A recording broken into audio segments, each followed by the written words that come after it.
Hi guys, and welcome to Last Light Radio channel. Tonight we step into a warm southern evening in 1805, where the air hangs thick with pine resin, river mist, and the faint dusty sweetness of cotton bolls waiting in distant fields.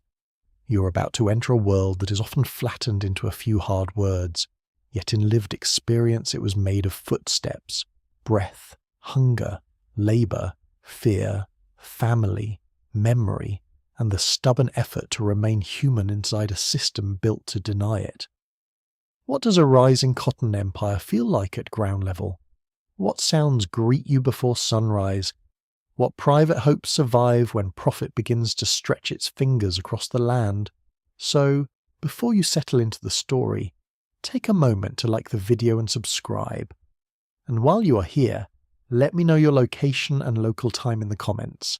Now, dim the lights and let the room grow quiet as you arrive in the United States of 1805, a young republic speaking grandly of liberty while binding hundreds of thousands of black people in slavery.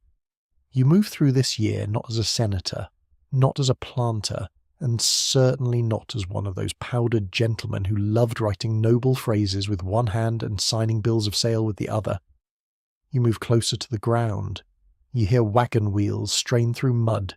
You smell wood smoke, sweat, damp earth, and animal hide. You feel the rough grain of split timber beneath your palm. This is the texture of daily life, and it tells the truth more honestly than political speeches ever could. In 1805, black Americans lived under sharply different conditions depending on where they were.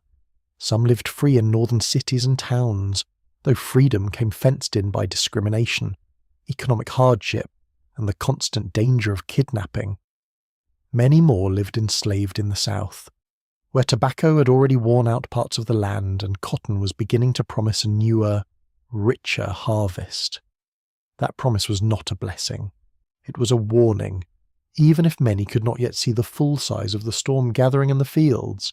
The cotton gin, invented a little more than a decade earlier, had made it far easier to clean short staple cotton. That mechanical change helped turn cotton from a difficult crop into a profitable one across wider stretches of land. Historians widely agree on its importance, though they still debate exactly how quickly planters in every region grasped the full possibilities. Some saw the future at once, others moved more cautiously. Either way, the result was clear enough. More land would be wanted, more labour would be demanded, more black lives would be pushed into the machinery of plantation expansion. You walk along a road in Georgia, where the landscape shifts between pine woods, muddy tracks, small clearings, and growing estates. The soundscape never really rests. Insects drone in the heat. A distant hammer knocks against wood, horses snort. Somewhere nearby, a child cries and is quickly hushed. The ordinary noises feel gentle at first, yet they sit within a system of organised violence. Nothing here is simple, not even silence.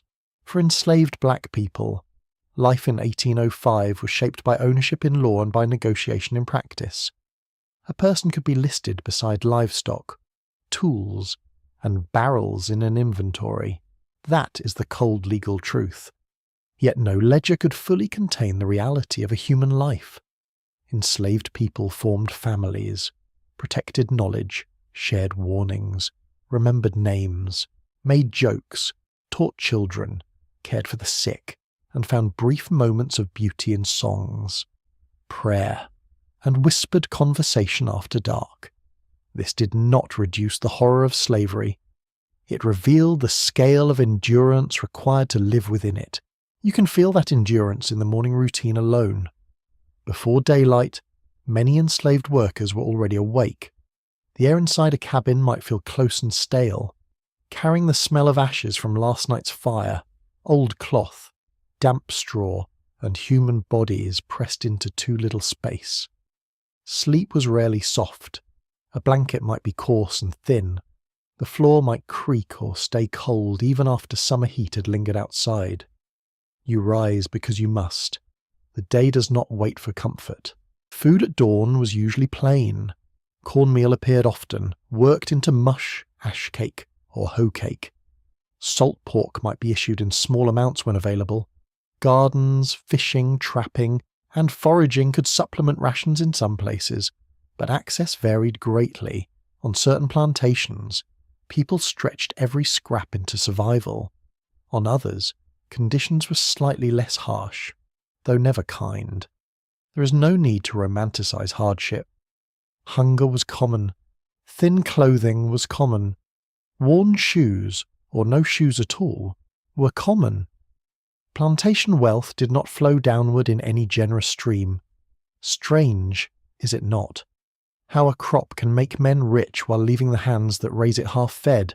In 1805, slavery in the Upper South and the Lower South shared core brutality. Yet local conditions mattered. In older tobacco regions, work patterns had long been established. In newer cotton areas, the labour system could feel rawer, more unstable, and more aggressively expansionist. Planters were clearing land, calculating yields, and experimenting with organisation.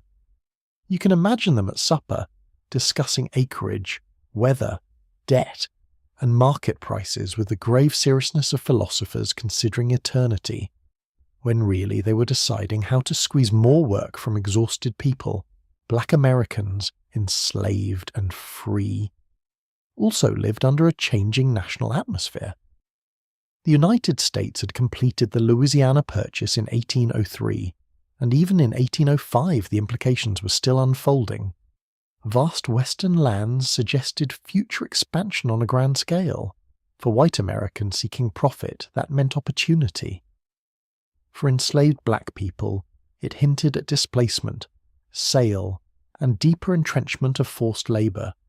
Scholars disagree about how clearly ordinary people in every region understood the long-term consequences at this exact moment.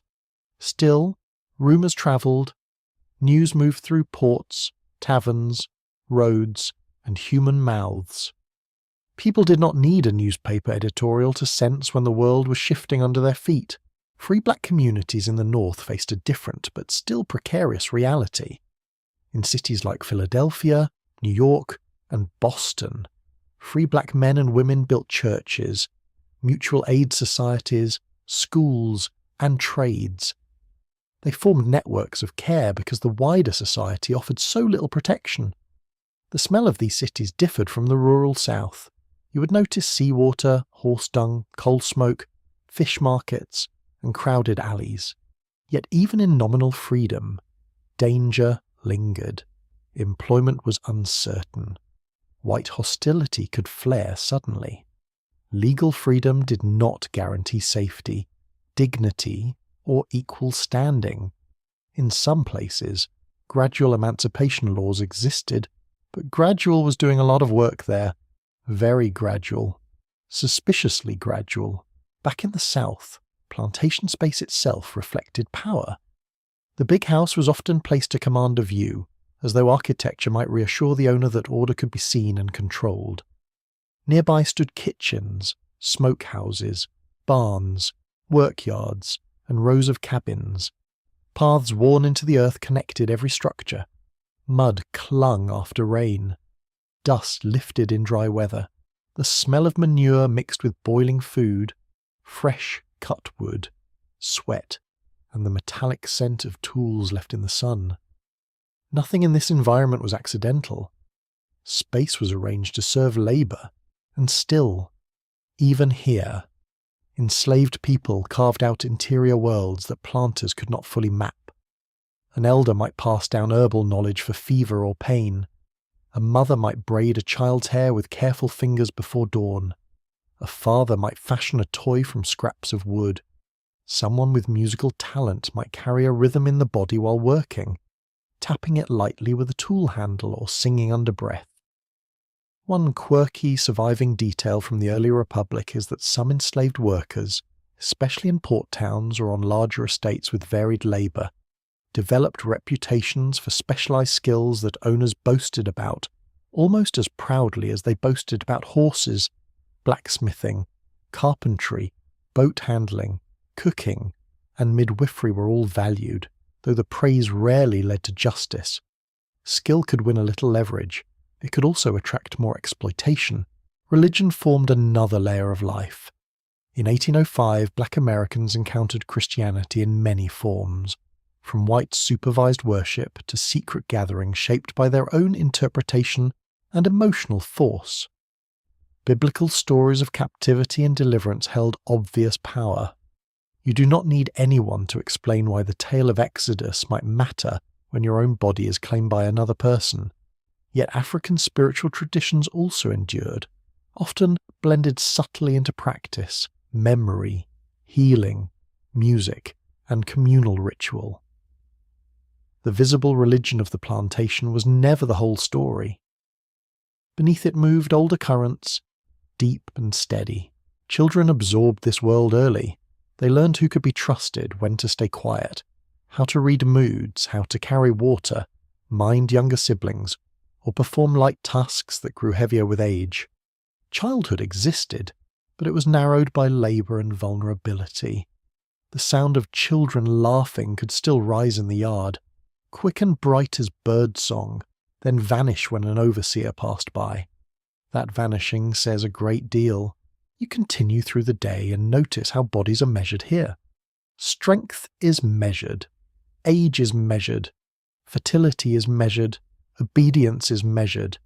Human worth is translated into market value with sickening ease. A trader examines teeth, limbs, posture, and muscle. An owner talks about productivity as though discussing weatherproof fencing. This reduction was central to the rise of plantation slavery. It made cruelty feel administrative, very tidy, very civilized, according to the men doing it. But life resisted reduction at every step. Language, for one thing, carried identity across rupture. Black Americans in 1805 spoke in voices shaped by region, ancestry, forced migration, and local community. The speech you hear on one plantation might differ from another.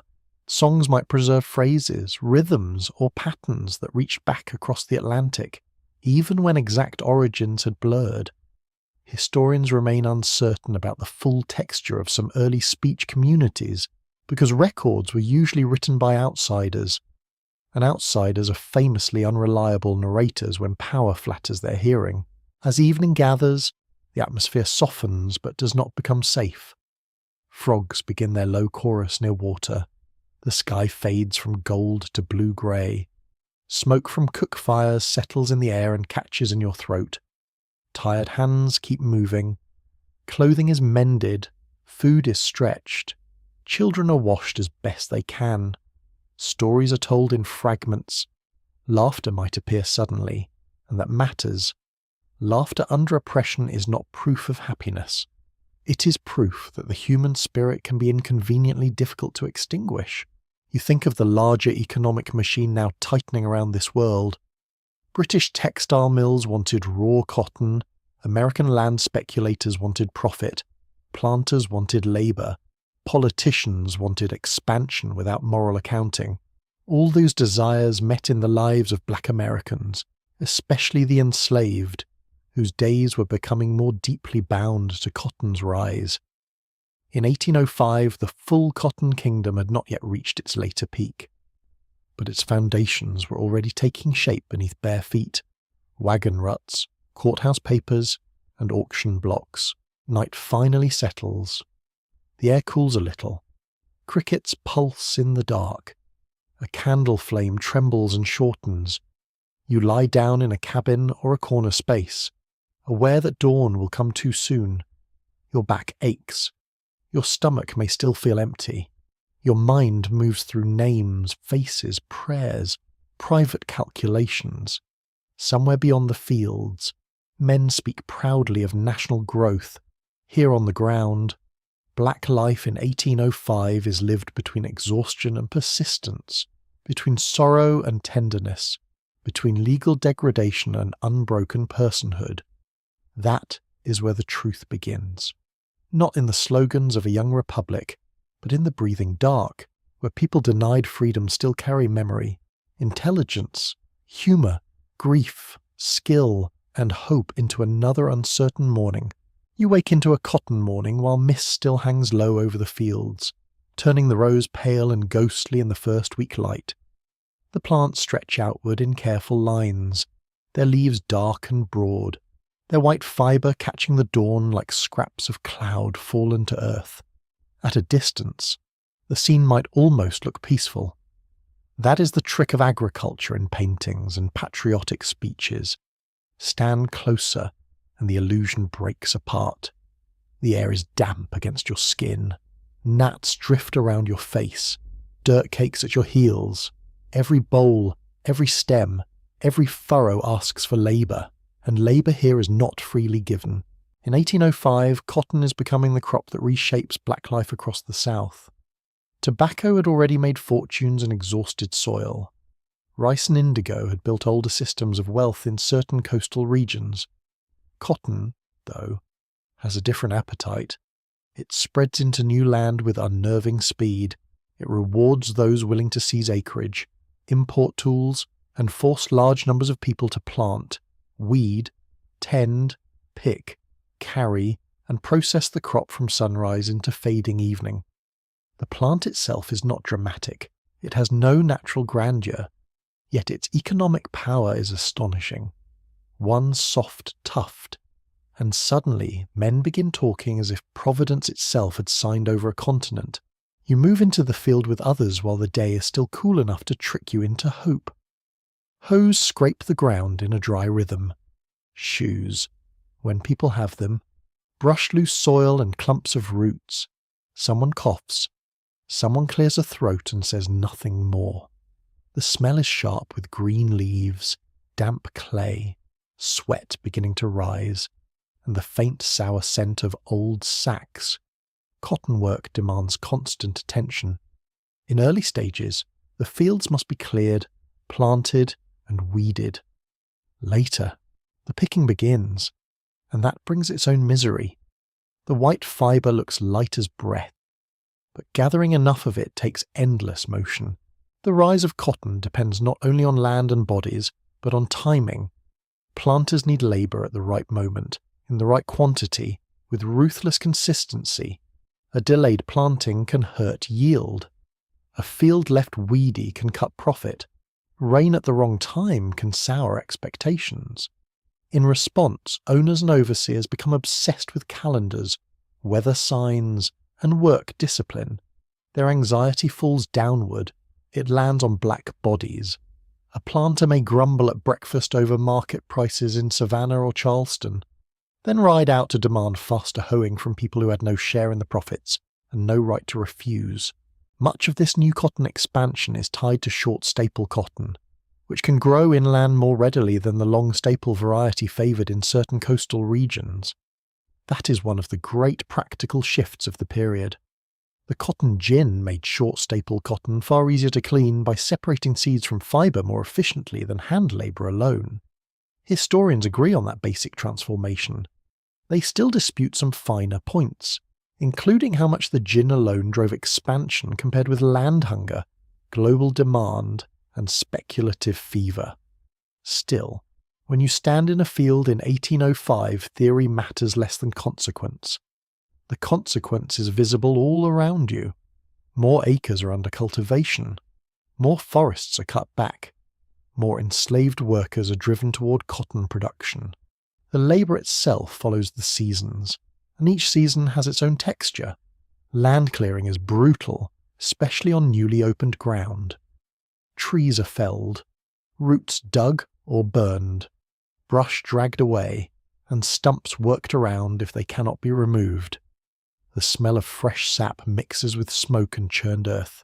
Hands blister, shoulders strain, insects gather over sweat. Even the sound of an axe striking wood carries a kind of exhaustion. Then come planting and hoeing, repetitive work under growing heat. By picking season, fingers must move quickly and carefully through the sharp husks. Cotton bolls can cut skin. By evening, fingertips sting and palms feel raw, coated in dust and fine fibres that cling to clothing and settle into creases. You begin to understand why this crop suited the planters so well. It is labour hungry from start to finish. It offers no long season of ease. The work changes, but the burden remains. For enslaved black Americans, the rise of cotton means that labour is being organised more aggressively, more systematically, and often more mercilessly. Even where plantation routines are still developing, the direction is obvious. Owners want predictability. They want output that can be counted, compared, and increased. They turn human life into a set of measurable tasks. This is where the field meets the ledger. Cotton is weighed, acreage is counted, prices are discussed in letters and at market towns. Enslaved workers are assessed according to age, strength, health, and supposed productivity. A person who can pick more or endure longer becomes more valuable in the eyes of a buyer. It is horrifying in its plainness. The body becomes an instrument of yield. The soul, as far as the law is concerned, does not enter the calculation at all. Yet the body is not only an object of exploitation, it is also the site of skill.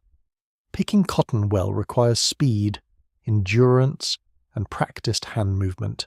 Planting in straight rows, managing hoes, reading weather, handling animals, mending fences, using wagons, repairing tools, and processing fibre all require learned knowledge. Planters like to pretend that labour appeared by command, as if shouting produced competence. It did not. Enslaved people built and preserved the practical knowledge that made plantations function. Some owners grudgingly admitted this in private records when praising a driver, a carpenter, a blacksmith, or an especially capable field hand. Their praise usually came wrapped in ownership, of course. Nothing says gratitude like claiming credit for someone else's intelligence. You hear that intelligence in the small comments people exchange while they work. Someone remarks on the feel of the soil after a certain rain. Someone notices insects gathering earlier than usual and predicts a weather change. Someone advises a younger worker how to ease strain in the wrists or back. This knowledge moves quietly, mouth to ear, hand to hand. It is one of the invisible foundations of cotton agriculture. Historians still argue over how much autonomy particular enslaved communities had in managing daily field technique, since plantation records rarely capture labourers' own voices directly. But the crop itself gives away part of the answer. Large-scale agriculture cannot succeed without shared practical expertise. The people forced to labour carried that expertise in their bodies every day. As the sun climbs, the field changes character. The softness of dawn burns away. Heat settles on shoulders like a physical weight. Clothes cling. Dust rises in thin bursts underfoot. The smell of hot leaves, dry soil, and sweating bodies become stronger. There is little shade. Breaks are brief or tightly controlled. The overseer, if present, rides or walks the rows with an eye for pace and posture. Some plantations already use task systems in certain kinds of labour, especially in older rice regions. But cotton fields increasingly favour gang labour in many places, with groups driven together under supervision. The pace of the group can become its own pressure. Fall behind, and you become visible. Visibility is dangerous.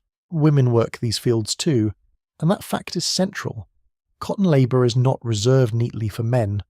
Enslaved women plant, hoe, pick, carry, cook, wash, nurse children, tend the sick, and perform 1,000 other tasks that keep plantation life functioning.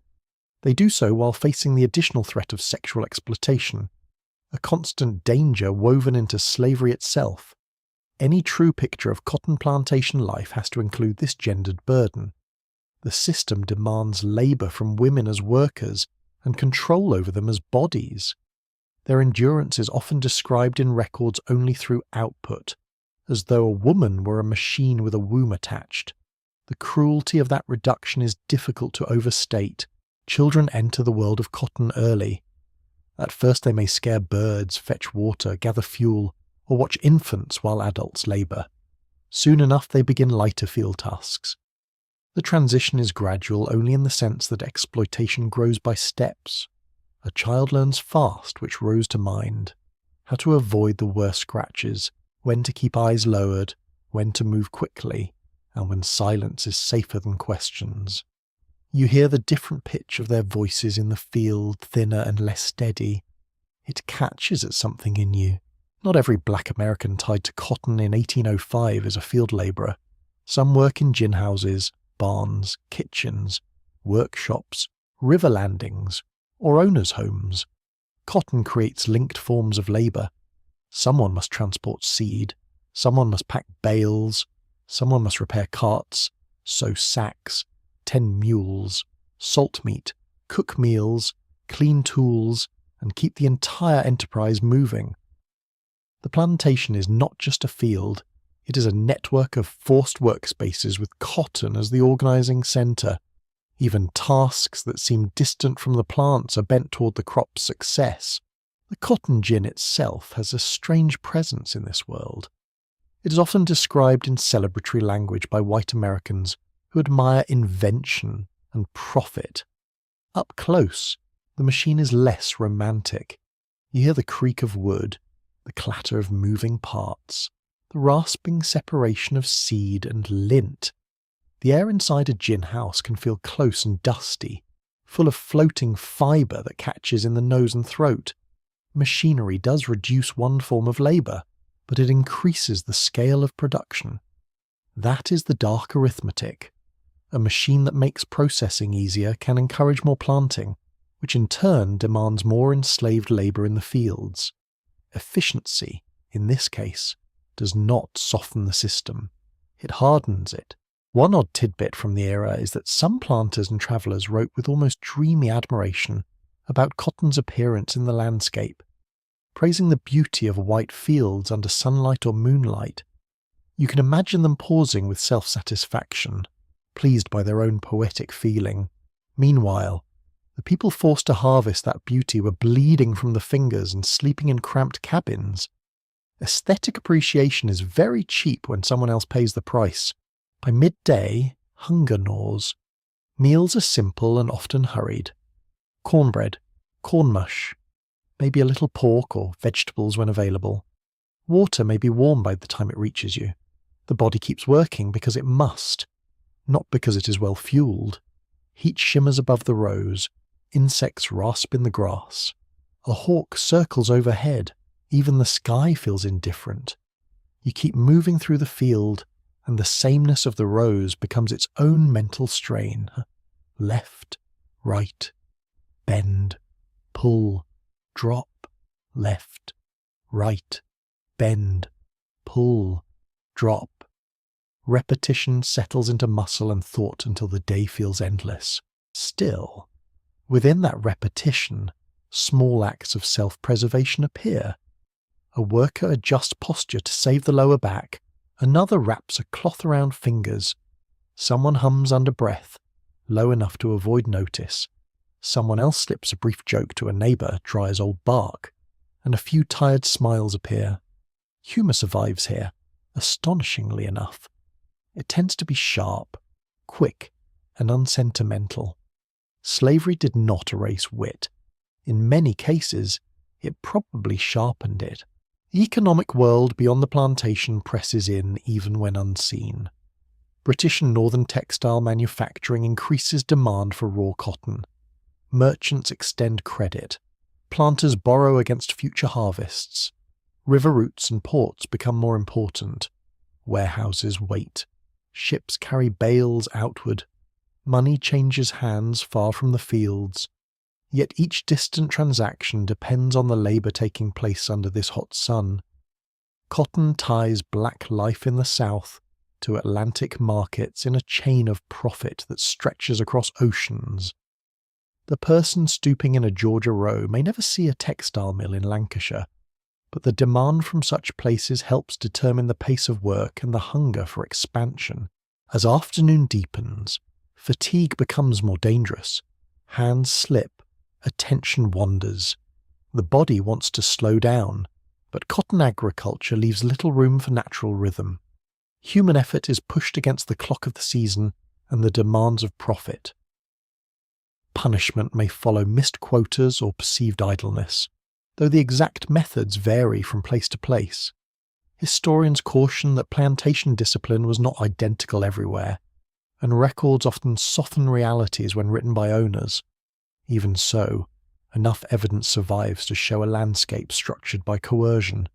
Fear hovers just outside every instruction.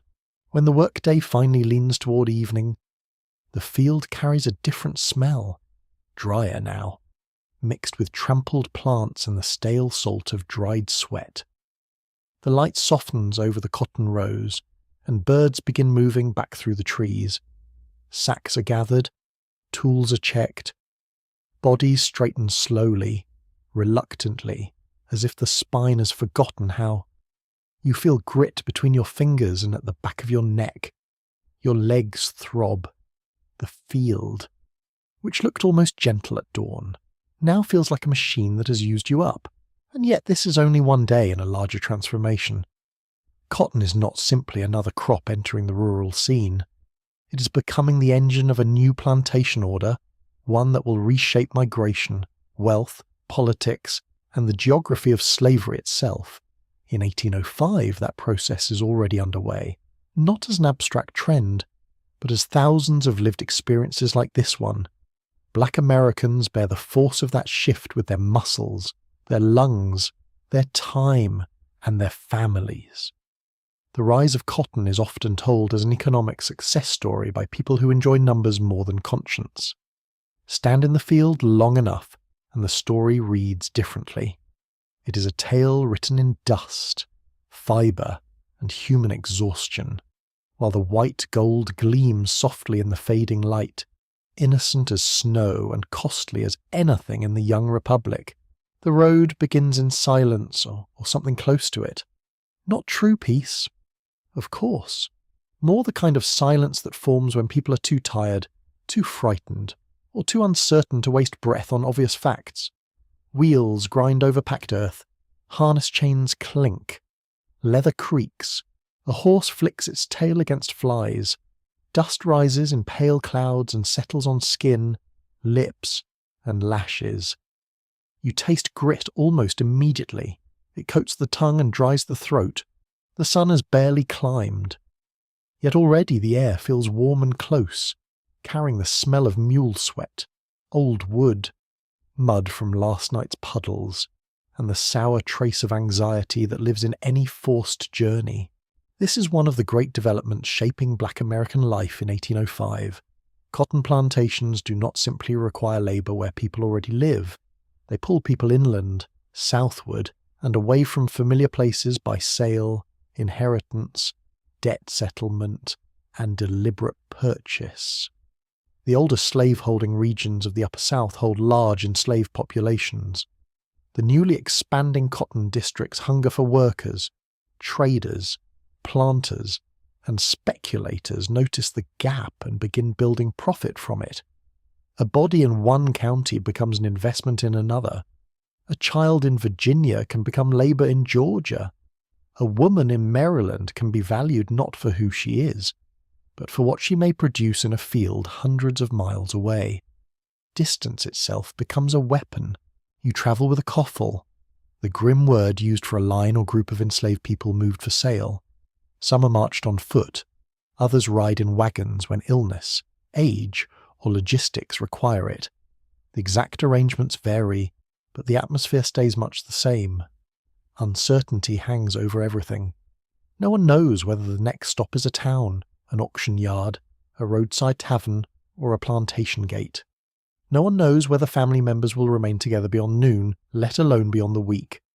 The road offers motion without control.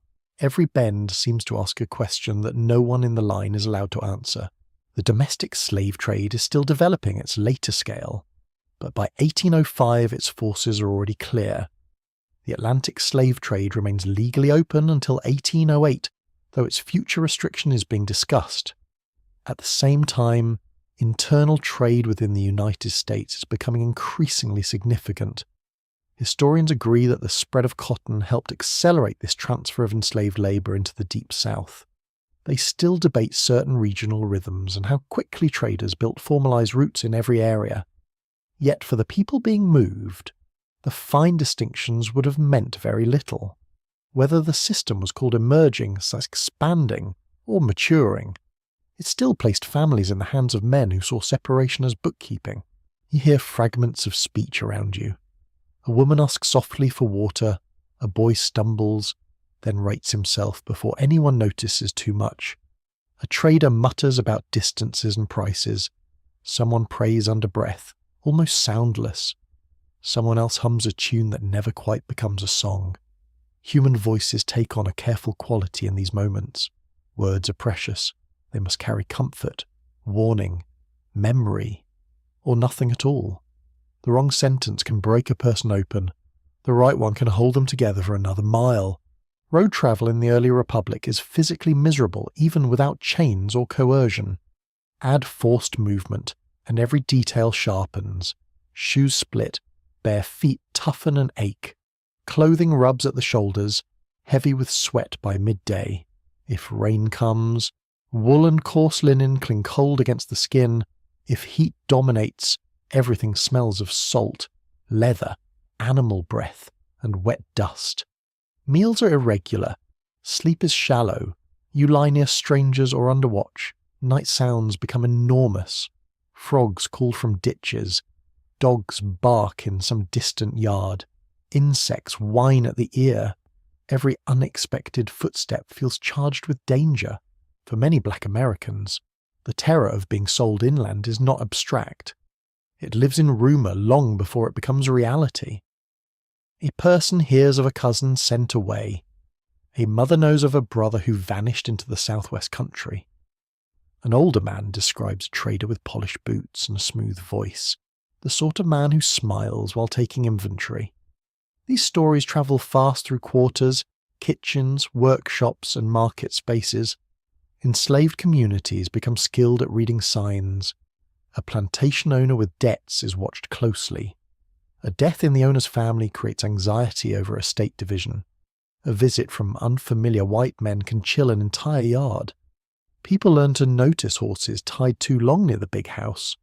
Ledgers carried under the arm. Private conversations cut short when workers approach. Slavery teaches vigilance because ignorance is costly. You arrive at a sale yard in a small town, and the place has its own foul theatre. The air smells of manure, spilled liquor, tobacco smoke, hot boards, and fried food from some nearby stall. There is always commerce nearby, as though ordinary buying and selling might help disguise what is happening.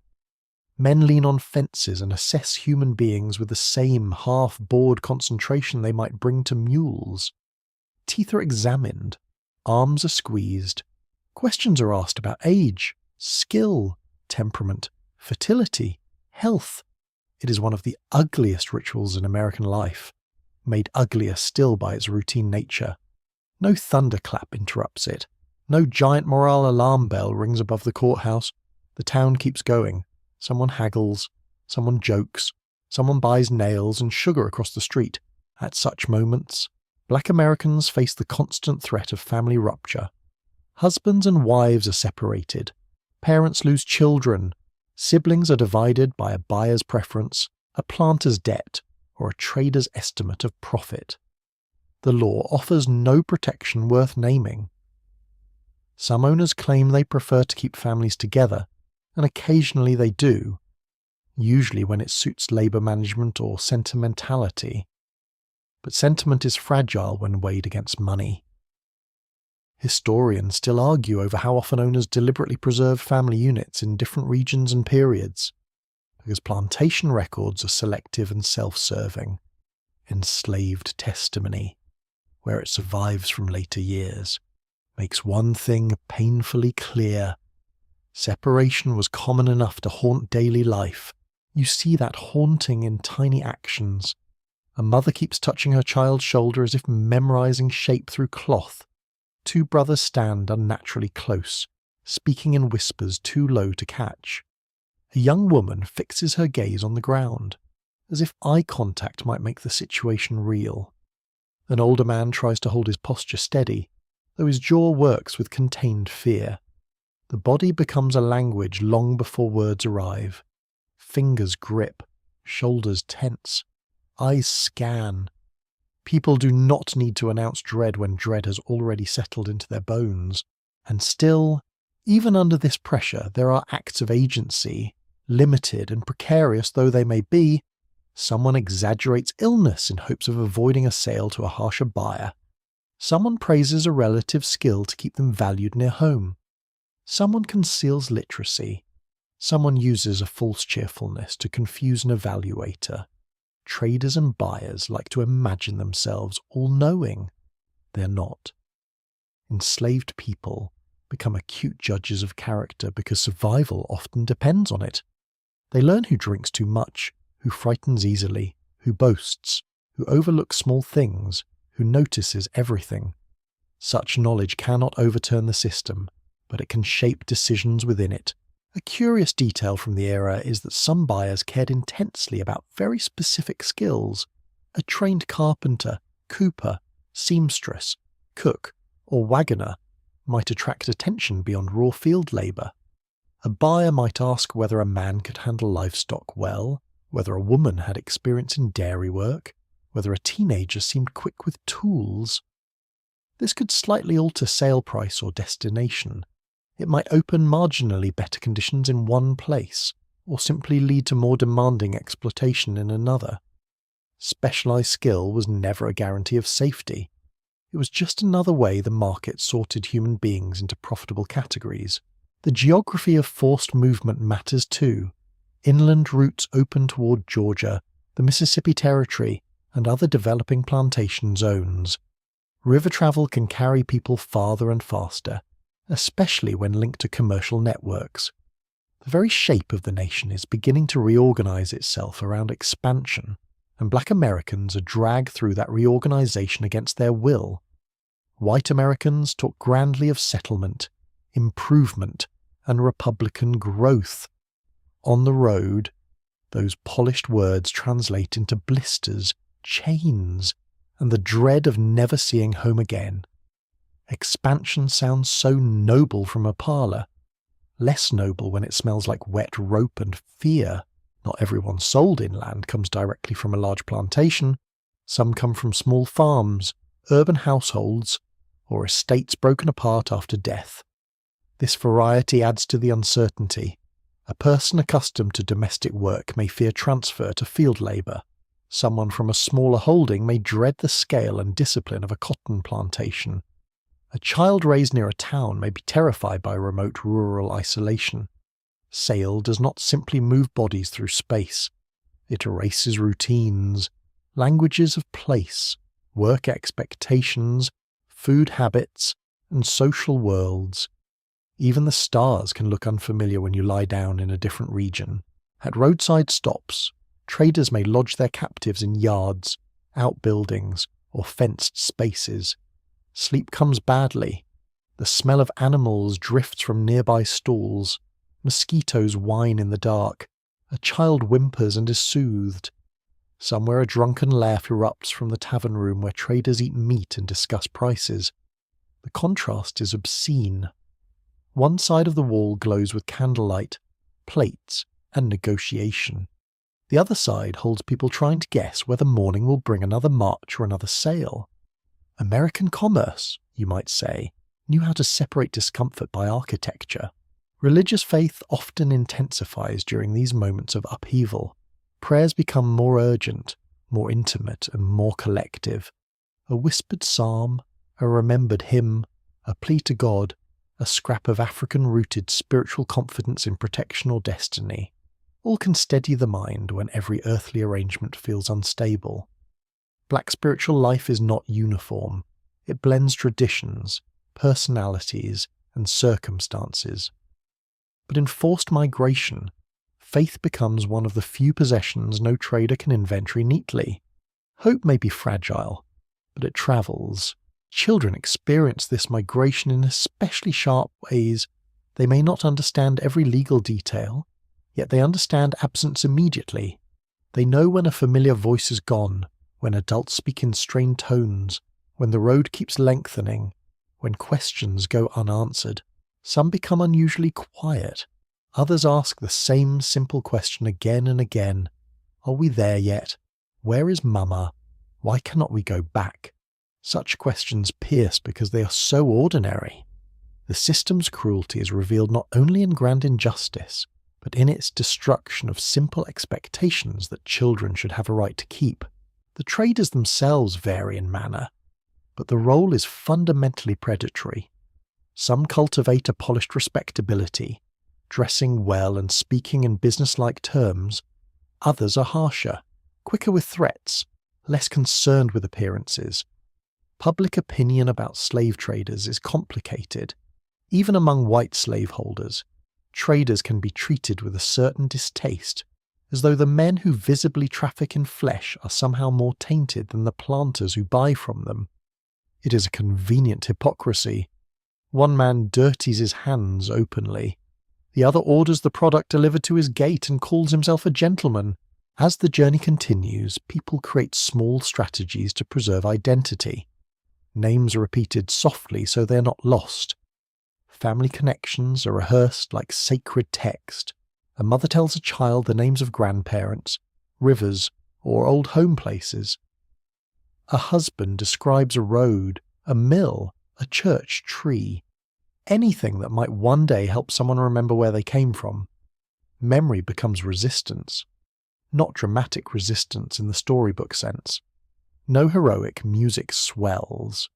Just the stubborn refusal to let the self be erased completely by sale. When you finally near a cotton plantation, the landscape itself announces the new order.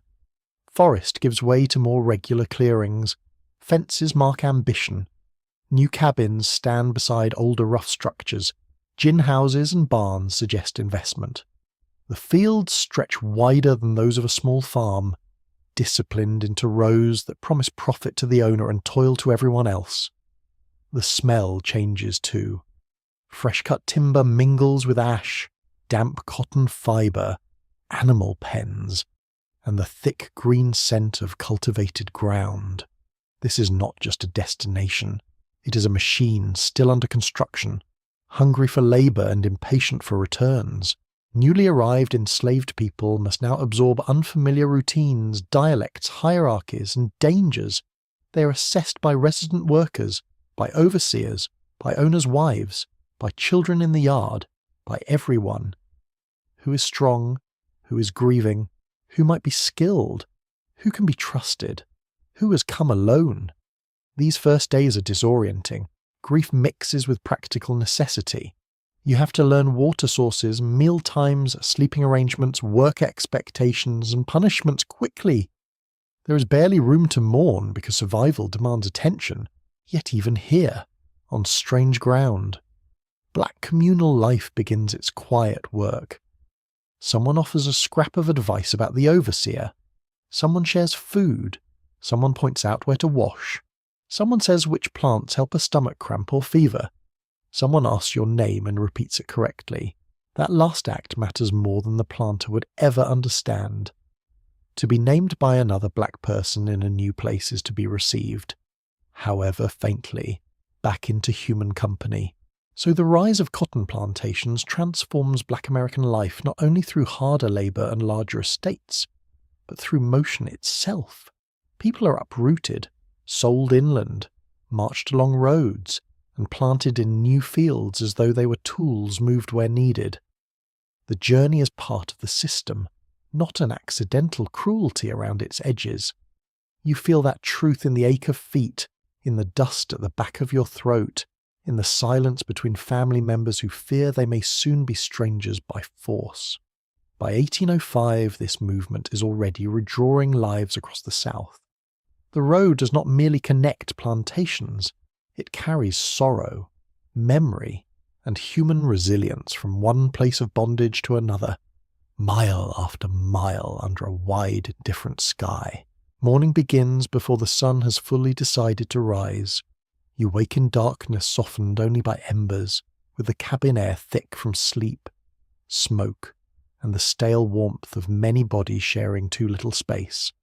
Somewhere outside, a rooster calls with irritating confidence, as if this day were a gift for everyone. A baby stirs. Someone coughs from deep in the chest. Straw rustles. The rough blanket against your hand feels scratchy and damp at the edge where night sweat gathered. For a moment you do not move. Then the plantation begins to pull. The first sounds come in layers. Footsteps on packed earth, a pot lid shifting, low voices, the creak of a door. Farther off, an animal snorts from a pen. The sky beyond the cracks in the wall is still grey-blue, but labour is already awake, and on a cotton plantation that means nearly everyone is awake with it. There is no leisurely border between sleeping and working. You rise because the day will not allow gentleness. Inside the cabin, the smell is a mix of ash, damp wood, old cloth, skin, and whatever food was cooked the night before. Cabins vary from place to place, but comfort is rarely their purpose. Many are small log structures with dirt floors or rough planks, simple chimneys, little insulation, and minimal furnishing. A few pegs for clothing, crude stools, maybe a chest if someone has managed to preserve one.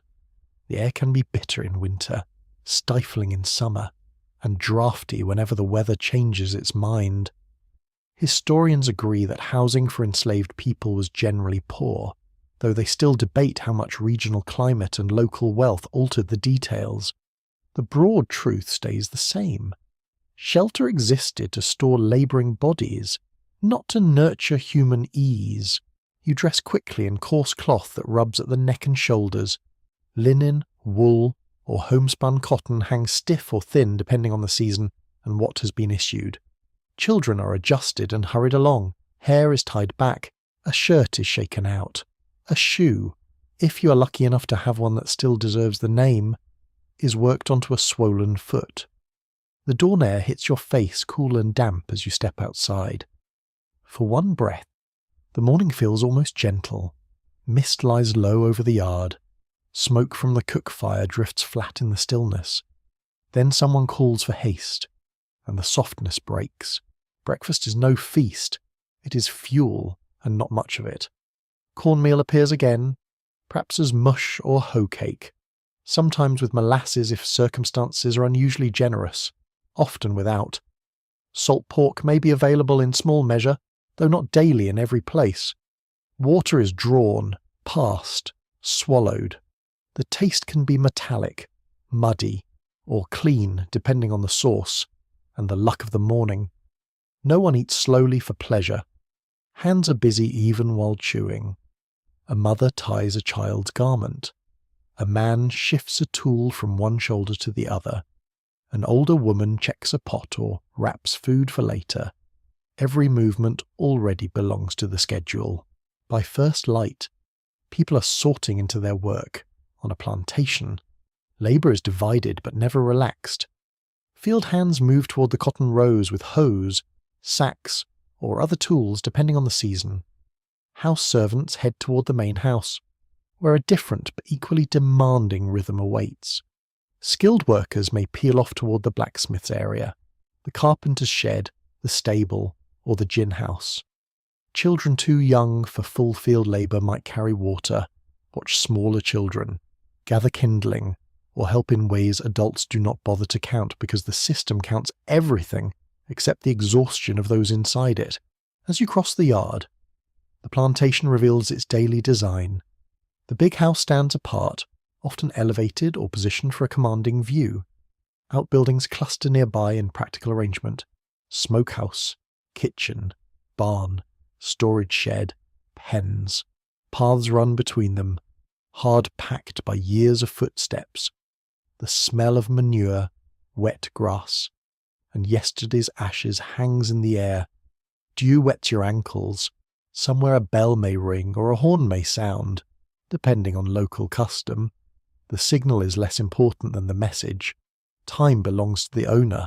Once in the fields, the day stretches. The work changes by season. But in cotton country it's always repetitive, demanding, and closely watched. Land may need clearing. Furrows may need planting. Weeds must be cut back. Cotton must be picked and carried. The rows impose their own discipline, long green lanes that seem to repeat forever under the sun. The body learns the motions because it has no choice. Bend, reach, pull, Lift, step, repeat. Soon enough, the rhythm enters muscle and thought alike. The morning coolness does not last. It slips away gradually, then all at once. Sun gathers on the back of your neck. The cloth at your shoulders grows damp. Dust begins to rise under feet and cling to your shins. Insects hum near your ears. Cotton plants and weeds brush against your hands, leaving scratches or a green bitter smell. The touch of the work changes through the hours. Early dampness, midday heat, afternoon grit. By noon, even the handle of a hoe can feel hot and polished from use. Oversight is part of the daily texture. The planter may appear on horseback, surveying rows with an expression meant to suggest industrious concern. The overseer, when one is employed, often carries the more direct burden of enforcement. A driver, sometimes an enslaved man placed in a supervisory role under white authority, may keep the gang moving while navigating impossible moral tension. These layers of management matter because they shape daily experience. Orders travel down. Pressure travels down. So does blame. Historians still dispute the precise degree of day-to-day autonomy different labourers had on different plantations, especially where owners were absent or management was inconsistent. Even where routines varied, coercion formed the backbone of the system. By mid-morning, conversation thins. Labour steals breath and concentration. Still, speech never disappears entirely. A warning passes quietly about a snake in the row. Someone advises another to pace a sore wrist. A brief joke flashes by, dry and almost invisible, but enough to draw a tired snort of laughter. You notice how humour works here. It is often quick, low, and edged. No one has the energy for elaborate comedy. A muttered remark about the master's terrible riding, or a sideways observation about a mule with better manners than certain white men, can carry people a surprising distance. House labour follows a different clock, though no softer. In the kitchen, heat rises early from the hearth. Iron pots clatter. Dough is kneaded. Meat is trimmed. Floors are swept. Linen is shaken. Water is carried in heavy buckets that bite into the fingers. A house servant must often move with practiced precision, remaining visible when needed and invisible when not. It is an exhausting performance. Enslaved women in domestic labour may face scrutiny from the mistress of the house, demands from children, and the constant threat of sexual exploitation from white men in the household. Clean silver, polished floors, and well-served breakfasts rest on layers of strain that owners prefer not to acknowledge. Children live inside the plantation day too, though their routines shift with age. The youngest remain near cabins or under the care of older women, siblings, or those temporarily assigned lighter duties. Slightly older children carry small loads, fetch water, fan flies from infants, or gather chips for the fire. As they grow, the line between childhood and labour narrows quickly. You can hear it in their voices. Some still rise into laughter when chasing each other before being called back. Others already sound careful, measuring words against adult moods.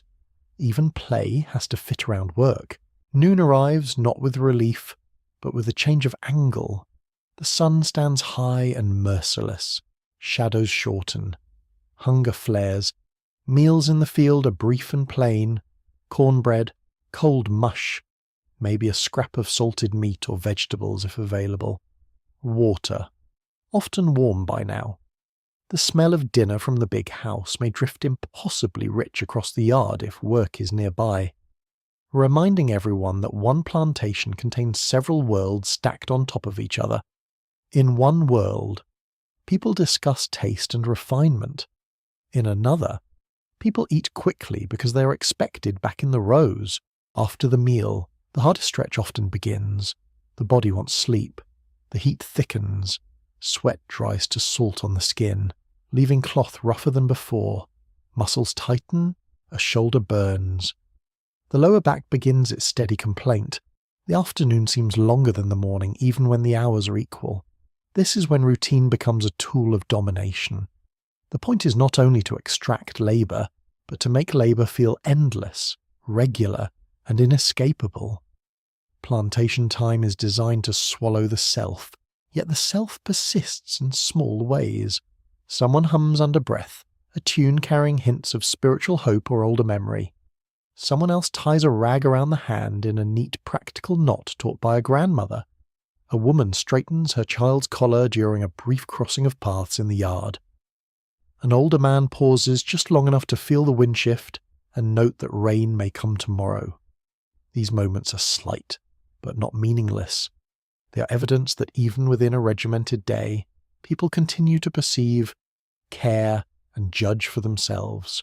One quirky detail from plantation life is how often owners recorded astonishingly trivial matters while ignoring the human anguish around them.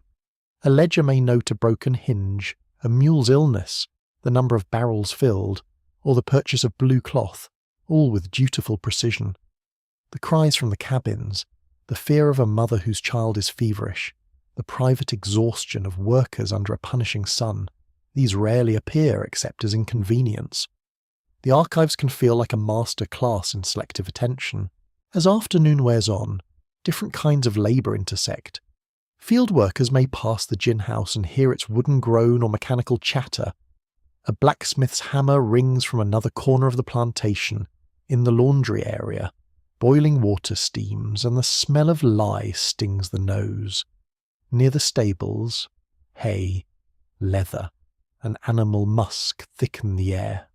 Cotton plantations are often imagined as little more than fields, but daily life unfolds across a whole working landscape. Every space has its sound, its smell, its burden. Toward evening, the light softens and the body begins to count the remaining tasks. Cotton still must be weighed or gathered, tools must be returned, animals fed, fires prepared, water hauled, children washed as best they can, supper made, clothing mended. The end of field labour does not mean the end of work. This is one of the central truths of plantation life. The official day may shift, but unpaid effort spills across every hour. Women especially bear this layered burden, moving from field or yard labour into domestic labour for their own families with barely a pause between. Supper tastes of necessity. Cornbread again, perhaps greens, perhaps beans, perhaps a little pork if there has been a ration or successful foraging. The smells of evening cooking drift between cabins, mingling with smoke, damp earth, and sweat drying on tired skin. Voices return in a different register now, lower and fuller. Someone tells a brief story. Someone laughs properly for the first time all day. A baby settles. A teenager rubs aching hands. An elder examines a foot or a cough with practiced attention, drawing on herbal knowledge that often fills the gap where formal care does not exist. Darkness changes the plantation. The big house glows with candles. The quarters take on a dim flicker from hearths and scraps of light. Night insects begin their endless music. Frogs answer from wet ground. The air cools, though not always enough. This is often the only time when community can breathe more freely. Prayers are spoken, songs rise softly, hair is braided, news is exchanged. Someone speaks of a relative on another plantation. Someone remembers a name from long ago. Religious life, family affection, and cultural memory all deepen in these hours because daylight has offered so little room. Historians continue to debate the exact balance between exhaustion and social life at night, because sources differ and plantation routines were not identical everywhere. Some accounts emphasize collapse into sleep. Others reveal rich communal interaction whenever possible. Both can be true. A person can be nearly broken with fatigue and still need comfort, conversation, or worship. Human beings are inconveniently complex that way, much to the disappointment of systems that prefer them simple. Night does not erase fear. Patrols may pass, an owner may summon someone unexpectedly. Illness may worsen in the dark. Rain may leak through a roof. A child may wake crying. Couples may speak quietly about impossible hopes. Yet night does offer something the day does not: relative privacy. a little time not wholly measured by the bell, the horn, or the overseer's glance. In that narrow opening, dignity gathers itself, eventually. The cabin quiets, embers settle. The smell of smoke clings to everything. Your limbs feel heavy and distant, as if they belong to the field more than to you. Outside, crickets pulse in the darkness. Inside, breathing slows one body at a time. This is what an ordinary day on a cotton plantation feels like in 1805. Not one dramatic horror, though there are plenty of those, more a relentless sequence of demands from before sunrise until deep into the night. Work governs the hours, surveillance shapes behaviour, hunger, weather, fatigue, and fear thread through it all. And still, within that ordinary day, black Americans make meals, protect children, share jokes, sing prayers, mend cloth, and preserve one another as best they can. The routine is meant to wear people down. It also reveals, day after day, how much strength is required simply to endure it. By the time evening settles fully over the plantation, you begin to understand that comfort is not merely scarce here.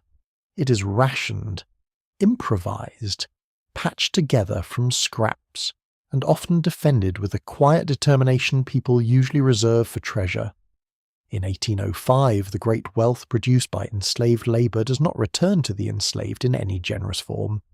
It appears instead in the owner's house, in imported fabric, in silver, in books, in better food, in horses, in the slow accumulation of status. Meanwhile, the people whose bodies power the whole arrangement must build daily life out of shortage. You step inside a cabin and let your eyes adjust to the dim light. The room is small, with rough walls that hold smoke in their grain and let weather in through their seams. Depending on the plantation, the structure may be made of logs, boards, or some hurried combination of materials that suggest nobody expected the residents to complain to an architect. The floor may be hard-packed earth or rough planks. In wet weather it smells of damp soil and mildew. In dry months it smells of dust, ash, and old wood warmed all day by the sun. A bed, if the word can be used generously, might be a wooden frame, a crude pallet, or simply straw laid beneath a blanket worn thin with use. You feel every hard surface through it. Splinters are a realistic possibility. Luxury is not in the room. Drafts are. Cabins vary, and historians still disagree about how much they differed according to region, climate, planter wealth, and the size of the enslaved population on a given estate. Some owners provided sturdier quarters than others. A few even bragged about it, as though basic shelter proved benevolence. Yet the broad pattern remains clear. Housing was built for utility, control, and economy.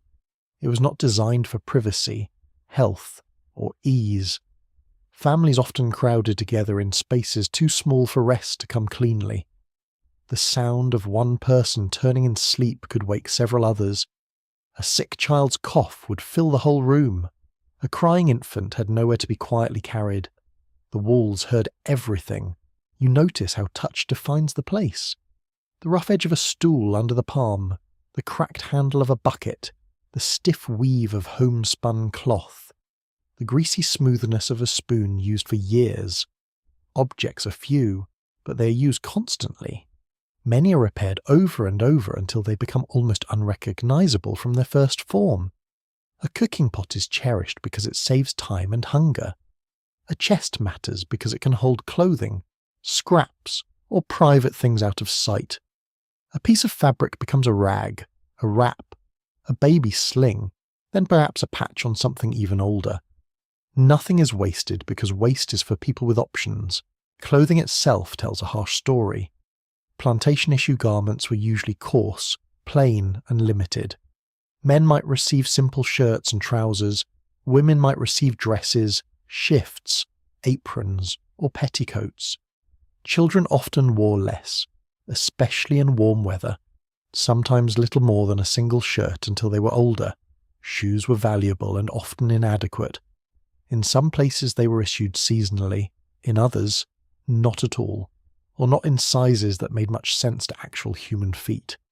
Bare soles hardened, cracked, and burned on hot ground. Wet weather turned everything colder.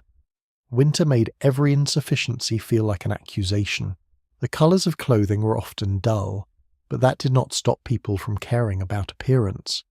This is one of the quieter forms of dignity on the plantation. A woman might tie a head wrap with careful attention. A man might keep his shirt as clean as circumstances allowed. Someone might save a better garment for Sunday, for worship, or for a private sense of self-respect. Need does not erase taste. Even where fabric is cheap and limited, people still notice cut, colour, texture, and neatness. It must have annoyed slaveholders terribly that humanity kept showing up in the details. Then there is food, the most immediate measure of daily deprivation. Plantation rations varied by place and owner, but cornmeal and pork formed a common base in many regions.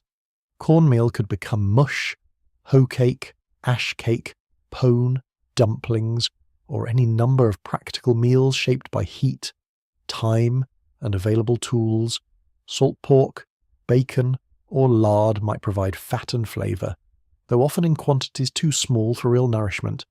Molasses, beans, peas, sweet potatoes, greens, or buttermilk appeared in some settings. Fish, game, fruit, and vegetables might supplement rations where people could garden, forage, trap, or catch food. The quality of food depended not only on what was issued, but on whether enslaved people could create anything beyond the issue. That extra effort often meant the difference between merely being hungry and being dangerously underfed. You can smell supper cooking now, cornmeal toasting on a hot surface, greens simmering if there are greens to be had, smoke from the fire curling into your eyes, salt meat giving off a rich smell that promises more than the portion will deliver. Hunger sharpens every scent. It also sharpens imagination. A stew can taste grand when you have worked since before sunrise, and the pot contains little more than scraps, onions, and determination. This is not because deprivation is secretly charming. It is because people learn to make survival as flavourful as possible when given almost nothing. Gardens become crucial in many enslaved communities. Small plots near the cabins may hold collards, beans, peas, squash, onions, herbs, and sweet potatoes. These gardens are not hobbies, they are lifelines. Tended in stolen moments or after long work days, they give food, medicine, and a degree of autonomy. The soil under your nails from a garden bed may represent one of the few things in plantation life that feels partly your own, even though the land itself does not belong to you. Historians continue to debate how widespread and substantial such garden plots were on different plantations, but enough evidence survives to show that many enslaved people used them to stretch diets and maintain practical knowledge carried through generations. Cooking is labour layered upon labour. Women especially often bear the responsibility of turning meagre ingredients into edible meals after already working long hours elsewhere. Fires must be built or revived, water carried, meal ground, pots watched, children managed, food portioned carefully so it lasts. In some cabins, older children help. In others, an elder takes charge. The result may be simple, but the skill involved is not. To feed a family from rations designed with more concern for cost than health requires invention, memory, and relentless attention. One unusual detail from plantation records and travellers' accounts is how often white observers remarked on the gardens or cooking of enslaved people with surprise, as if it were astonishing that those denied comfort still knew how to create flavour and order. This says more about the observers than the cooks. People rooted in West and Central African food traditions, as well as generations of adaptation in the Americas, brought deep culinary knowledge to whatever ingredients they could access. Rice, okra, greens, peas, smoked meats, and careful seasoning patterns did not become important in southern food by magic. They were shaped, carried, and refined by black hands. Hunger, however, remained a constant pressure. Children felt it sharply. So did pregnant women, older people, and anyone ill or injured. A long season, a stingy owner, spoiled supplies, or theft from the ration store could push food insecurity into real crisis. Bodies reveal these shortages. Thin wrists, swollen bellies in children, fatigue that sits behind the eyes, slow healing, weakness in the legs. Plantation owners often claimed their workers were adequately fed. Owners claimed many things. They were not always famous for unbiased self-review. You step back outside with a bowl in hand and look at the yard between the cabins. Evening smoke hangs blue in the air.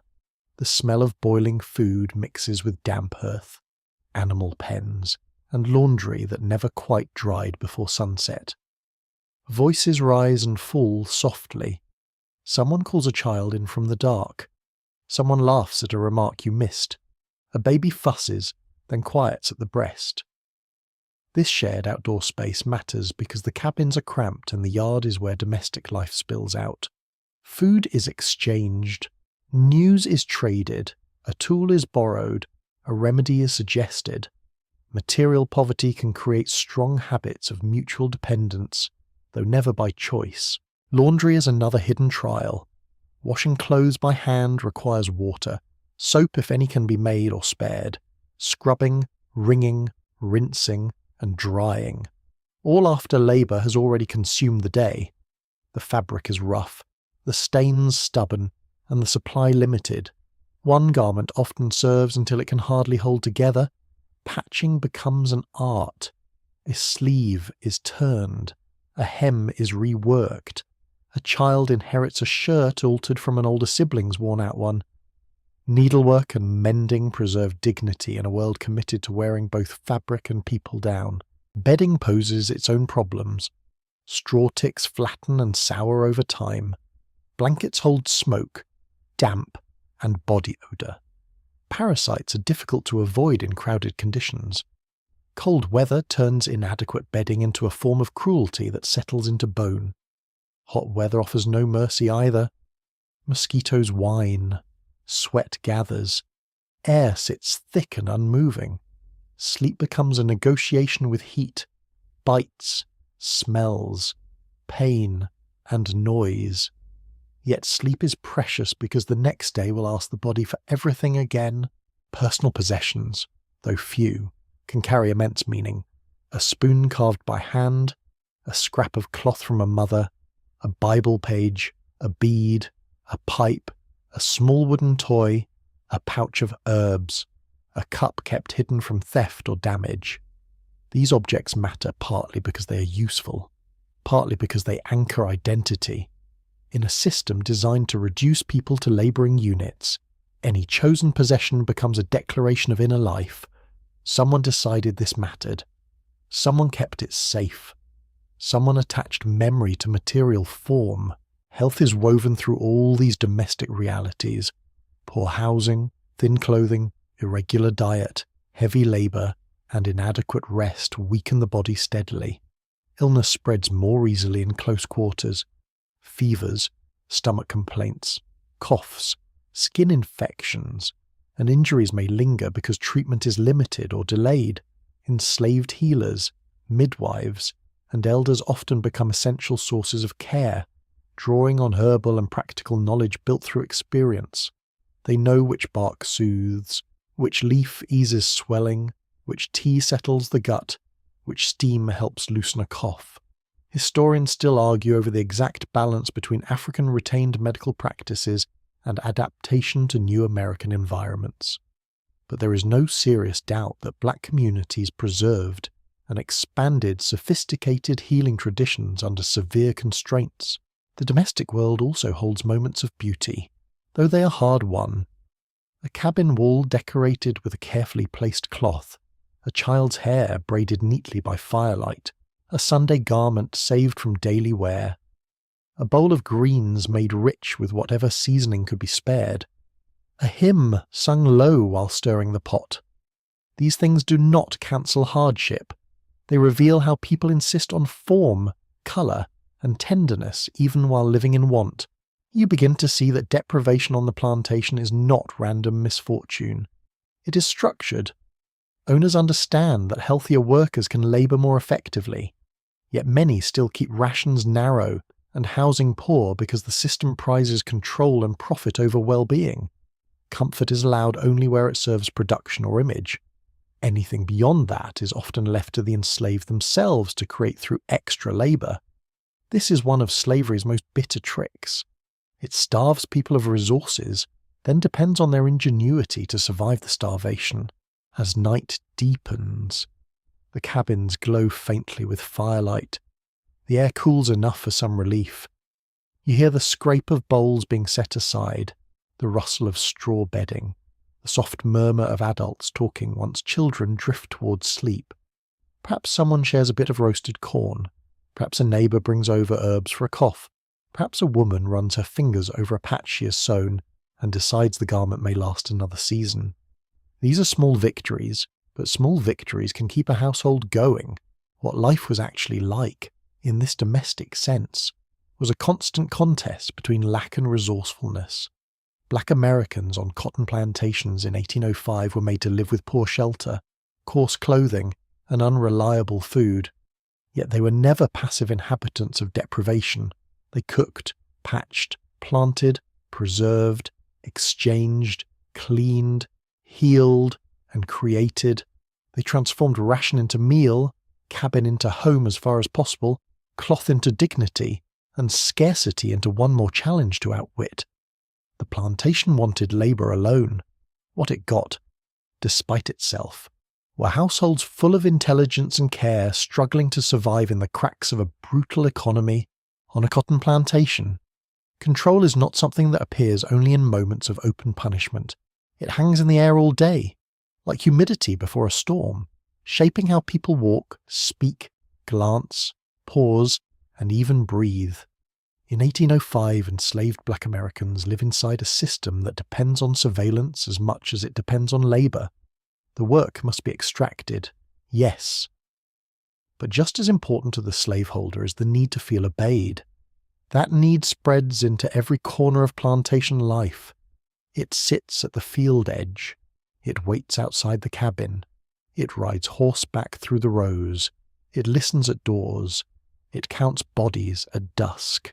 You step outside at first light and feel the watchfulness almost immediately. Even when no white face is visible, the possibility of being seen alters behaviour. A tool is lifted promptly. A voice stays low. A gesture is checked halfway through.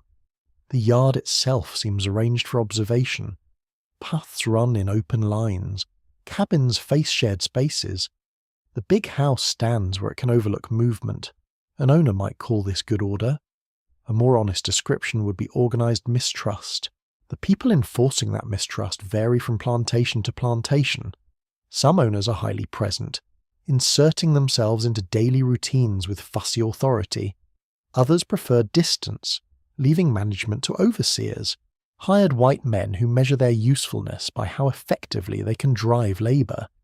On some plantations, enslaved drivers are placed in impossible positions, pushed to maintain pace among fellow workers while remaining subject to white power themselves. These layers matter because control rarely arrives in one form only.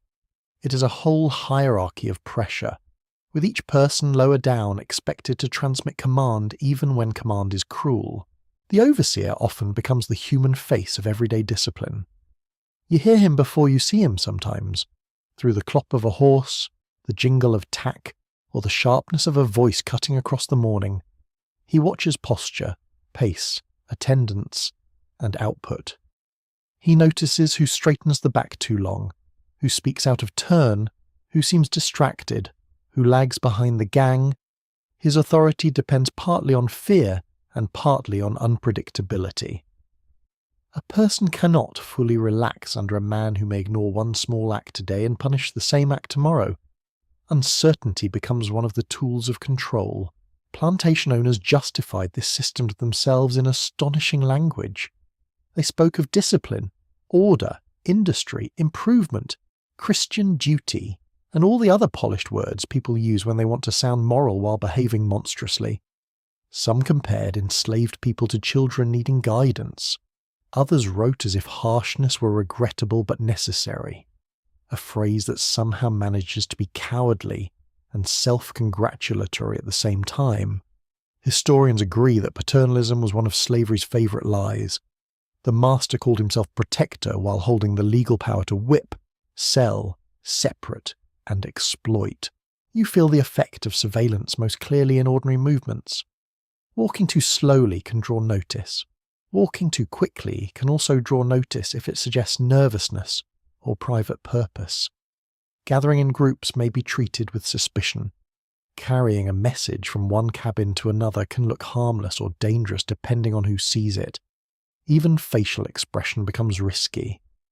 Too cheerful may seem insolent. Too withdrawn may seem sullen. Too direct a look may be called defiance. Too lowered a gaze may be called guilt. There is almost no perfect posture under domination because the rules are designed to shift. For women, this watching takes on additional layers. Their work is observed, judged, and often interrupted not only by the demands of labour, but by the intrusive authority of white mistresses and the predatory attention of white men.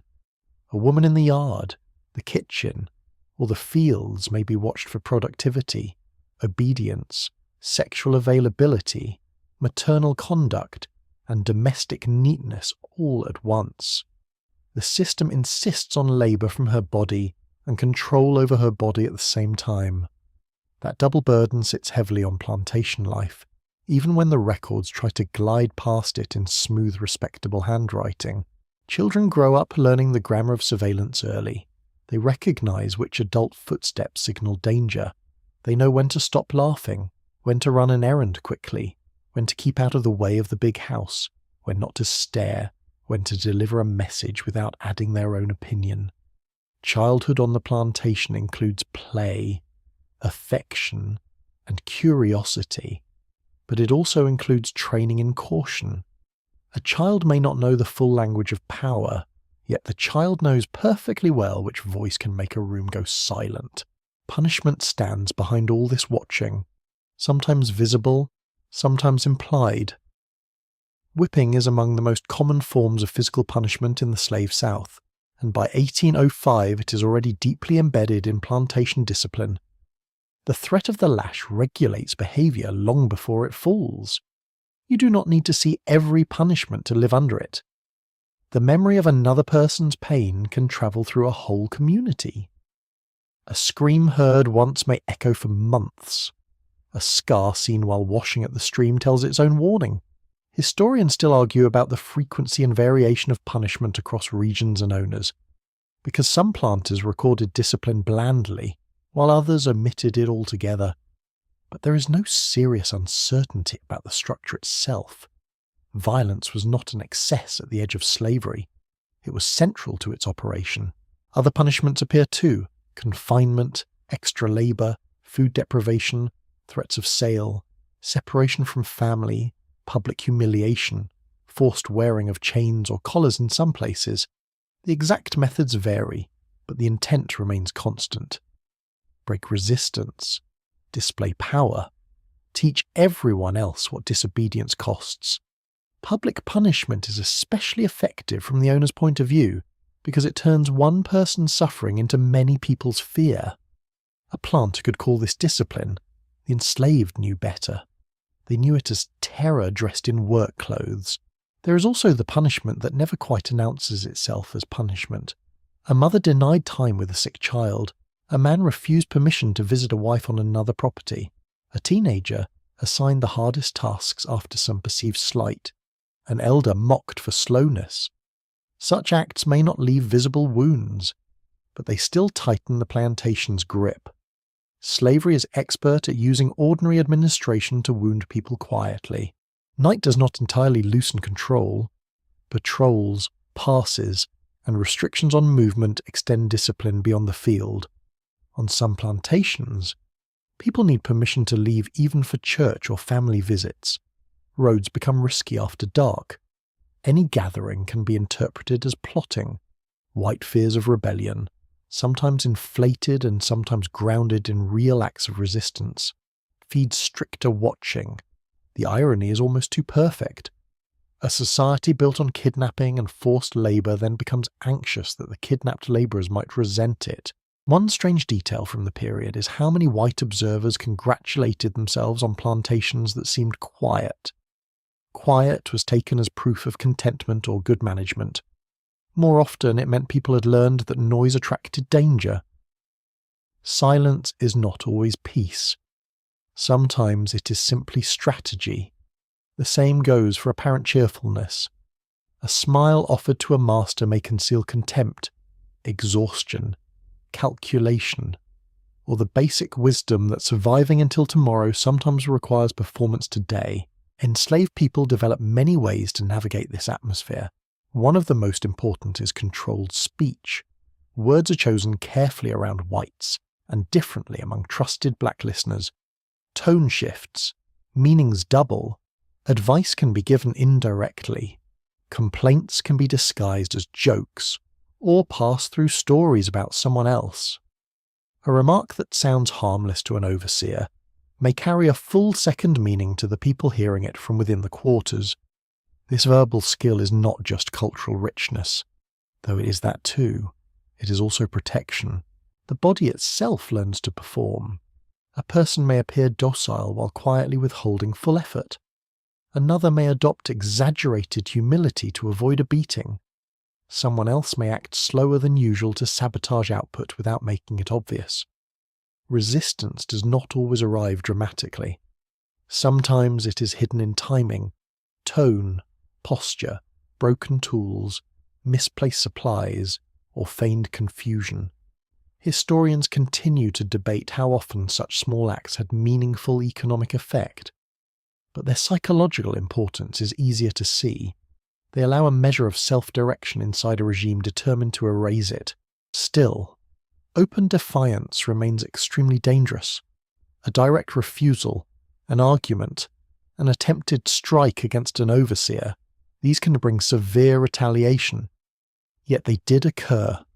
Desperation, anger, grief, and personal conviction can push people beyond caution. Not everyone endures in the same manner. Some survive through concealment, some through outward compliance, some through occasional bursts of boldness that risk everything. The plantation is full of these different temperaments, all judged by the same merciless system. Religion can complicate control in interesting ways. Some masters encourage Christian teaching because they believe it promotes obedience. Sermons may emphasize submission, patience, and reward in heaven. Black listeners are not passive recipients of this message. They hear other notes too: deliverance, justice, God seeing the oppressed, the mighty cast down. Secret prayer meetings or independent forms of worship can become spaces where surveillance weakens, though never disappears entirely. Spiritual life offers not just comfort, but a language in which the master is no longer the highest authority in the universe. That idea alone can be quietly revolutionary. The plantation also relies on informants, formal or informal. A child might repeat something heard at the cabins.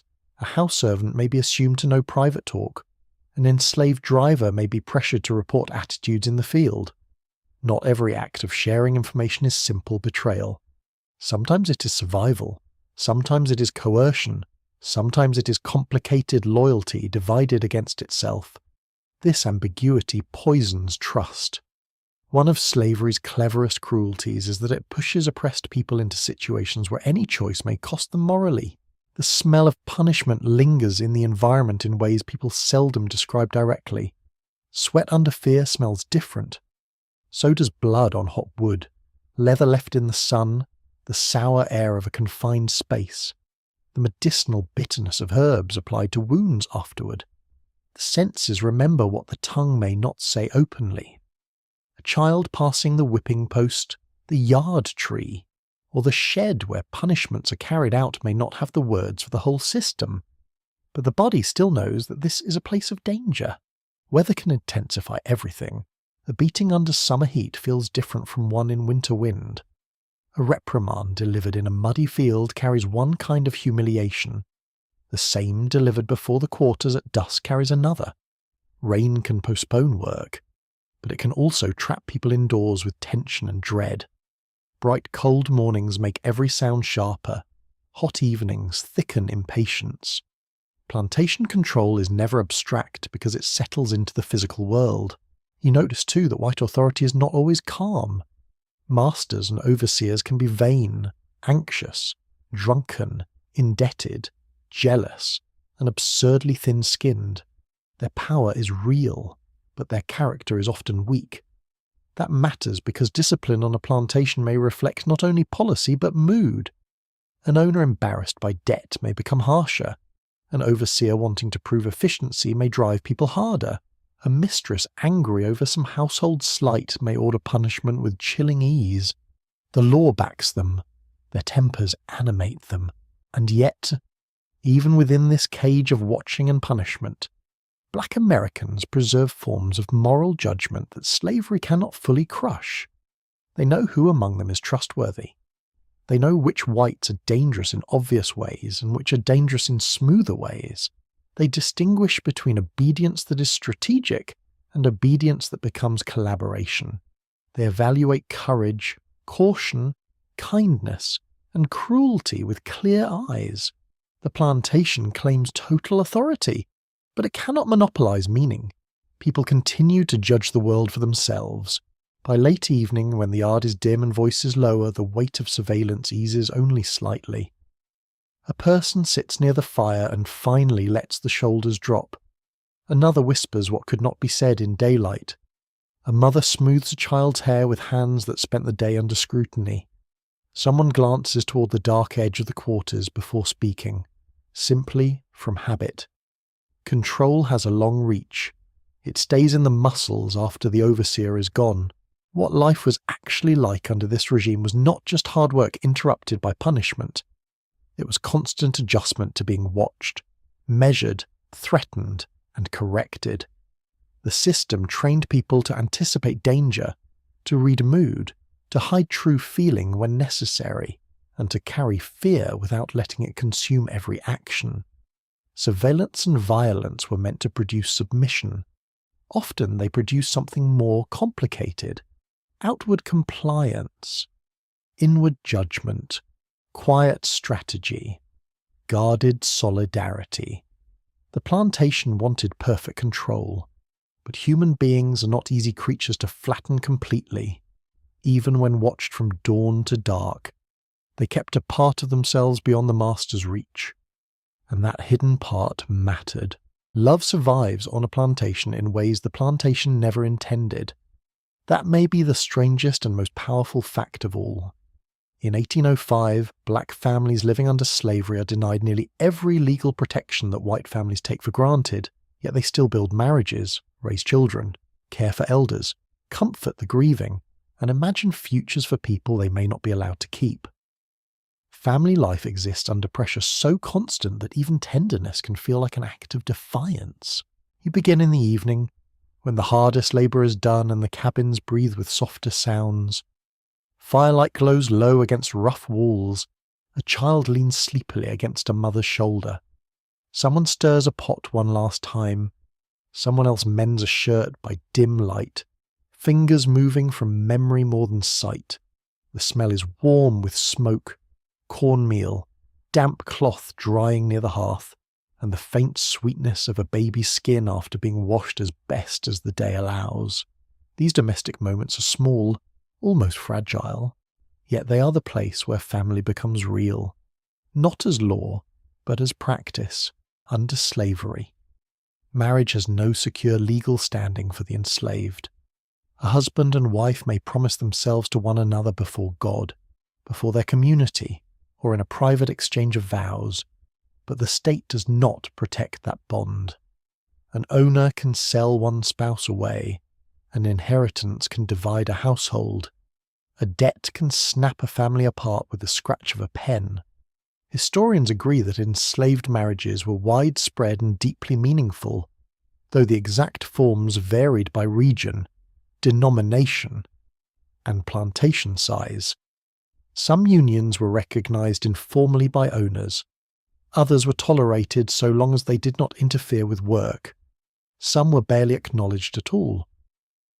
The meaning of the bond came above all from the people inside it. You see that meaning in habits of care. A man returns from the field and checks the feet of a child who walked barefoot all day.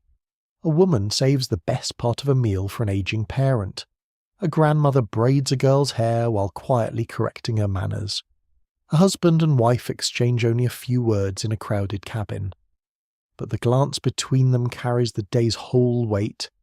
Family affection on the plantation is rarely luxurious or leisurely. It is folded into chores, exhaustion, and caution. It has to travel lightly because time is scarce. Children stand at the centre of this emotional world. They are loved fiercely, worried over constantly, and exposed early to the system's cruelty. A child's birth can bring joy, pride, and communal celebration. It can also bring dread, because everyone understands the world that child has entered. A baby born into slavery is born with no legal claim over body, labour, or future. The law sees property where a parent sees a face, a cry, a pair of tiny hands curling around a finger. That contrast sits like a stone in family life. Mothers carry an especially heavy burden.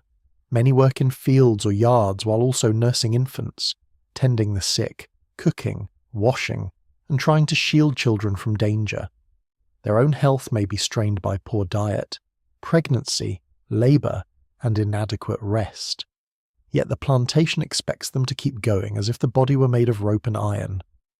White owners often view enslaved women's fertility in economic terms, a reality both chilling and central to slavery's logic. A child may be treasured by the mother and counted as future value by the master. Few facts reveal the moral ugliness of the system more plainly. Fathers, too, must shape authority and care under conditions designed to undermine both. A man may love his children deeply while lacking the legal right to protect them from sale or punishment. He may teach them skills, stories, posture, names, caution, and hope, all while knowing he cannot guarantee he will remain with them. This does not make fatherhood less real. If anything, it makes every lesson more urgent. A father may show a boy how to hold a tool, a girl how to read weather in the sky, a toddler how to laugh at a simple game made from scraps. Such moments are ordinary in one sense. Under slavery, they are also precious because they may be interrupted at any time. Grandparents and elders matter greatly in plantation family life. They preserve memory, mediate disputes, pass on remedies, supervise children, and offer the kind of steady attention younger adults cannot always give after long labour. An older woman may know births, deaths, kin ties, and old places far better than anyone else. An older man may carry stories from another plantation, another county, perhaps even older generations who remembered Africa through fragments of speech, food, or ritual. Memory lives in these elders.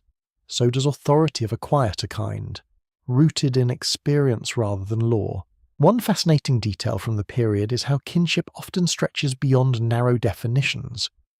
On plantations, people may refer to unrelated elders as auntie, uncle, granny, or brother. These terms are not casual decoration. They help build social stability in a world where sale and separation repeatedly damage biological families. Fictive kinship, as scholars sometimes call it, becomes one way to repair what the market tears apart. A child whose parent has been sold may still be held within a web of care. A newly arrived woman may be taken in by older women who teach her routines and protect her where possible. Family, here, is biological and made. It has to be. Courtship under slavery unfolds in cramped margins of time and privacy. A man may visit a woman on another plantation only with permission or by risk. Evening, Sunday, or holiday moments become important. Meetings may happen by the quarters, along a path, near a spring, outside a prayer gathering, or in the brief breathing space between work and sleep. There is tenderness in these meetings, but also calculation. Can the owner be trusted to allow continued visits? Is the distance manageable? Will a future child be kept nearby? Can this bond survive the arbitrary movements of sale? Romance on the plantation is never purely romantic, because power intrudes at every step. Historians still argue about the extent to which owners encourage stable pairings among enslaved people for labour management, reproduction, or supposed moral order. Some certainly did, others were indifferent. Still others disrupted relationships whenever profit demanded it. Whatever the owner's attitude, enslaved people formed attachments according to their own desires, hopes, and emotional needs. They fell in love, quarrelled, reconciled, worried, and dreamed like anyone else. The system tried to reduce them to labouring units, but the heart has never been especially obedient to economic theory. The greatest threat to family life is sale. It lurks behind nearly every moment of attachment. A child playing in the yard is also a child who may be valued in an estate division. A wife waiting for her husband to return from a nearby property knows permission for visits can vanish. A mother hearing riders enter the yard may immediately fear traders, even if they are only guests. Sale is not only an event, it is a condition of uncertainty that shadows daily life. It teaches people to love intensely while bracing for loss. You can feel this shadow in the way names are spoken. Parents repeat family names to children so they will remember them. A mother tells a child where grandmother lived, what uncle was called, which river lay near the first home place. These details become moral inheritance. If bodies are moved, memory can still travel. A parent cannot always preserve the household, but can try to preserve belonging. Sometimes that means teaching a child a hymn, a proverb, a recipe, a work skill, a story about kin, or a phrase from an older generation. Family is carried not only in blood, but in repeated words. Bedtime reveals this most clearly. As darkness settles and labour finally loosens its grip, children are gathered, soothed, and instructed. You hear low voices telling stories half for comfort and half for education. Some are Bible tales. Some are animal stories with sly humour. Some are family memories disguised as simple narrative. The child hears entertainment. The adult is also passing on caution, endurance, and identity. The smell of smoke and warm bodies fills the room. A small hand grips an older wrist. Outside, insects sing in the dark. Inside, family is being built sentence by sentence. Discipline within enslaved families also exists, though it is shaped by the surrounding danger. Parents correct children for disobedience, sharp speech, carelessness, or wandering too near risky places. At times, this discipline may seem strict, even harsh, but often it reflects a terrifying truth. A child who doesn't learn caution may attract white punishment. A teenager who answers back in the wrong place may suffer badly. Parents are not only teaching manners, they are teaching survival in a hostile order. Love on the plantation often sounds like warning. Women's networks are especially important for sustaining family life. Mothers, grandmothers, sisters, aunts by blood or by affection share childcare, childbirth knowledge, food, clothing repair, and emotional support. During labour and recovery after birth, female community can be essential. Midwives hold respected positions in many enslaved communities, helping deliver children and guide mothers through vulnerable moments. Their knowledge blends experience, herbal practice, and practical wisdom. White doctors may appear in some cases, but they are far from the whole story. Much of the intimate work of family survival rests in black women's hands. Men's family roles can be made fragile by distance, sale, or plantation policy, yet they remain significant. A father who can only visit at night may still shape a child's sense of self. A brother may become protector, teacher, or provider when parents are absent. A husband separated by geography may send messages, small gifts, or word through trusted people. Such efforts can feel heartbreakingly thin against the power of the system, yet they matter deeply to the people receiving them. A carved toy, a bit of tobacco traded along, a whispered message that says, "I am still here." These become proofs of connection. There is scholarly uncertainty around how plantation size affected family stability in 1805. Larger plantations could offer a wider pool for marriage and a stronger internal community, yet they also could be more impersonal and economically ruthless. Smaller holdings might keep family members physically closer to an owner, but they could also leave people more isolated and vulnerable to sale when finances shifted. Both conditions carried different risks.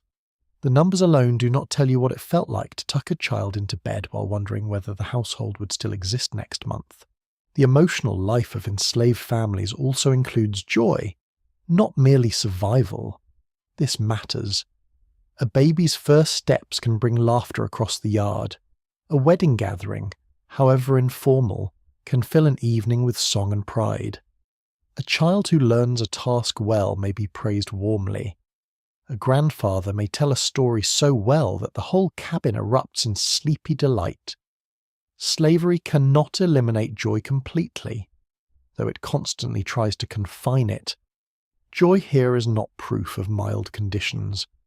It is proof that human beings continue to make life with whatever they can hold. At the same time, grief is everywhere.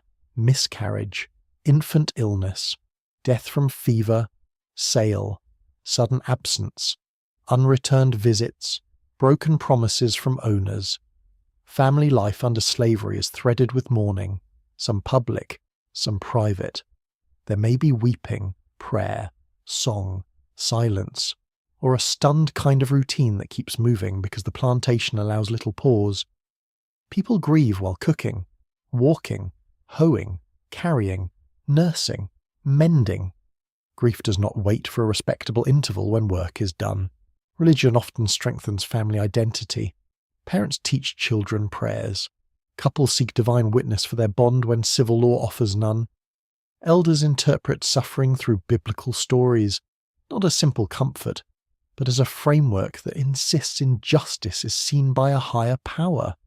This spiritual language can steady people when legal language excludes them entirely. Before God, a marriage may feel more binding than anything the Master says. Before God, a child may belong first to creation, not to property law. Such beliefs cannot stop a sale, but they can shape how people understand themselves against the logic of slavery. Even names become a battleground of belonging.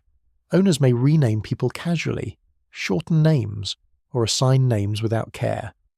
Families respond by preserving naming traditions within the quarters, using nicknames, inherited names, kin names, or names linked to cherished figures. To call a child by a meaningful name is to place that child within a human story wider than the plantation ledger. The owner may record one thing, the family may know another.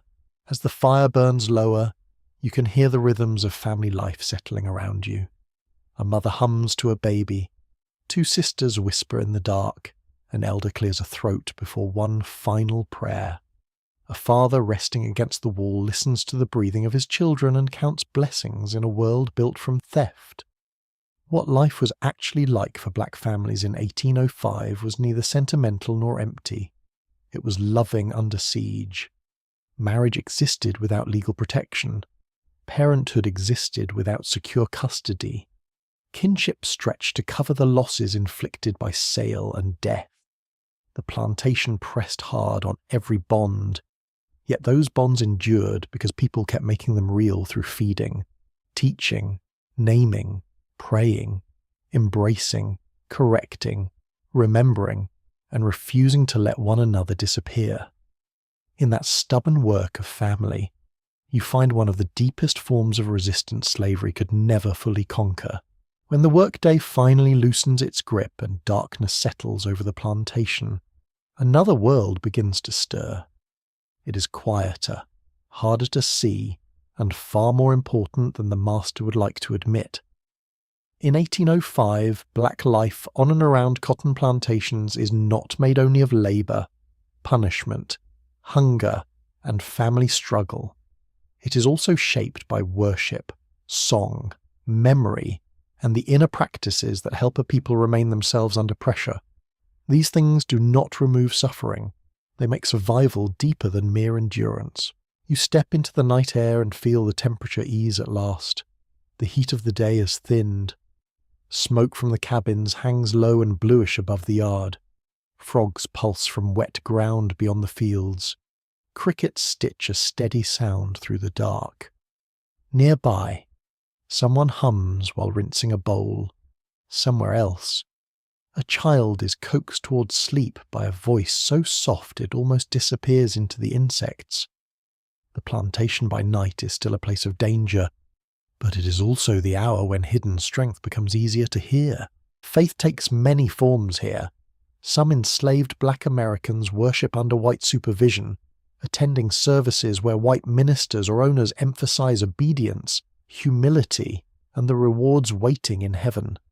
They choose their favourite verses with suspicious care, submission, patience. Servants, obey your masters. It is all very convenient, yet the listeners do not hear passively. They hear other truths in the same scriptures. Moses confronting Pharaoh, Israel in bondage, the Lord hearing the cry of the oppressed, justice delayed, perhaps, but not denied forever. A message offered as discipline can become, in black hands, a language of hope and judgment. Other gatherings happen to be on white eyes, or as far beyond them as possible. A few people slip together in a cabin after the children sleep. Others gather near a fire at the edge of the quarters. Sometimes worship takes place in the woods, in a hollow, near a stream, or anywhere sound can be softened and movement concealed. The atmosphere is different there, less stiff, less watched. The night smells of damp leaves, cooling earth, bark, and smoke carried on a faint breeze. Hands clasp, heads bow. A prayer rises low at first, then steadier. In such moments, religion is not an owner's lesson. It is a people speaking to God in their own register. The forms of worship vary. Some prayers are formal and biblical, others are intimate and improvised. A woman may pray for her child's fever. A man may ask protection for a wife on another plantation. An elder may speak gratitude for one more day survived. There are also traces of older spiritual understandings carried across generations from Africa and adapted to new conditions. Healing herbs, protective objects, ways of reading dreams, reverence for ancestors, and the belief that the seen world does not exhaust reality all persist in different combinations. Historians debate exactly how specific African traditions survived in different regions by 1805, because records are fragmentary and often filtered through outsiders who misunderstood what they witnessed. But survival is not in serious doubt. Memory changes shape, yet remains memory. Music gives that memory a body. You hear it in work songs, in lullabies, in spiritual gatherings, in playful teasing verses, and in the private hum a person uses to carry the mind through a difficult task. Rhythm matters, repetition matters, call and response matters. One voice begins and another answers. The pattern can be simple, but it binds people together instantly. In a world built to isolate and dominate, shared sound becomes a kind of shelter. The music itself often grows from ordinary materials. Hands clap softly, feet tap on a cabin floor, a spoon strikes a pot, a palm pats a thigh in steady measure. Some plantations restrict drums because white people fear their power to gather, signal, and stir collective feeling. That fear is not foolish. Rhythm can organize bodies as effectively as any bell. Even where drums are absent, percussion survives in transformed ways through clapping, stomping, and vocal texture. The body becomes instrument enough. Songs carry many purposes at once. A lullaby calms a child and also comforts the singer. A spiritual can express longing for heaven while also hinting at earthly freedom. A field song can pace labour, disguise complaint or pass hidden meaning. Some are mournful, some are sly, some are unexpectedly playful. That range matters. Black musical life under slavery is not one long note of sorrow.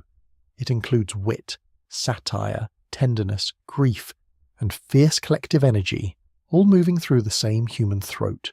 One unusual detail noted by some observers is how deeply white listeners could be moved by black singing, while remaining almost comically blind to what that music revealed about black humanity.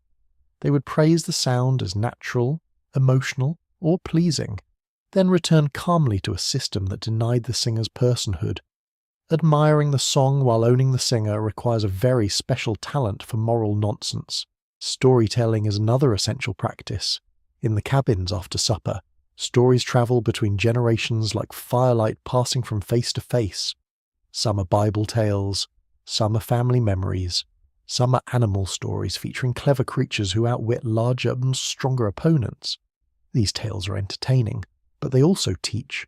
A child learns that quick thinking matters, that arrogance can be punished, that the weak are not always powerless, that speech can mislead an enemy. The humour in such stories is often dry and sharp. Tricksters thrive in oppressed communities for obvious reasons. You can almost hear the laughter now. It comes softly at first, then rolls out more freely as a story turns clever. Someone imitates a pompous man with perfect accuracy. Someone else adds a detail and the room breaks again. This laughter matters. It is not shallow.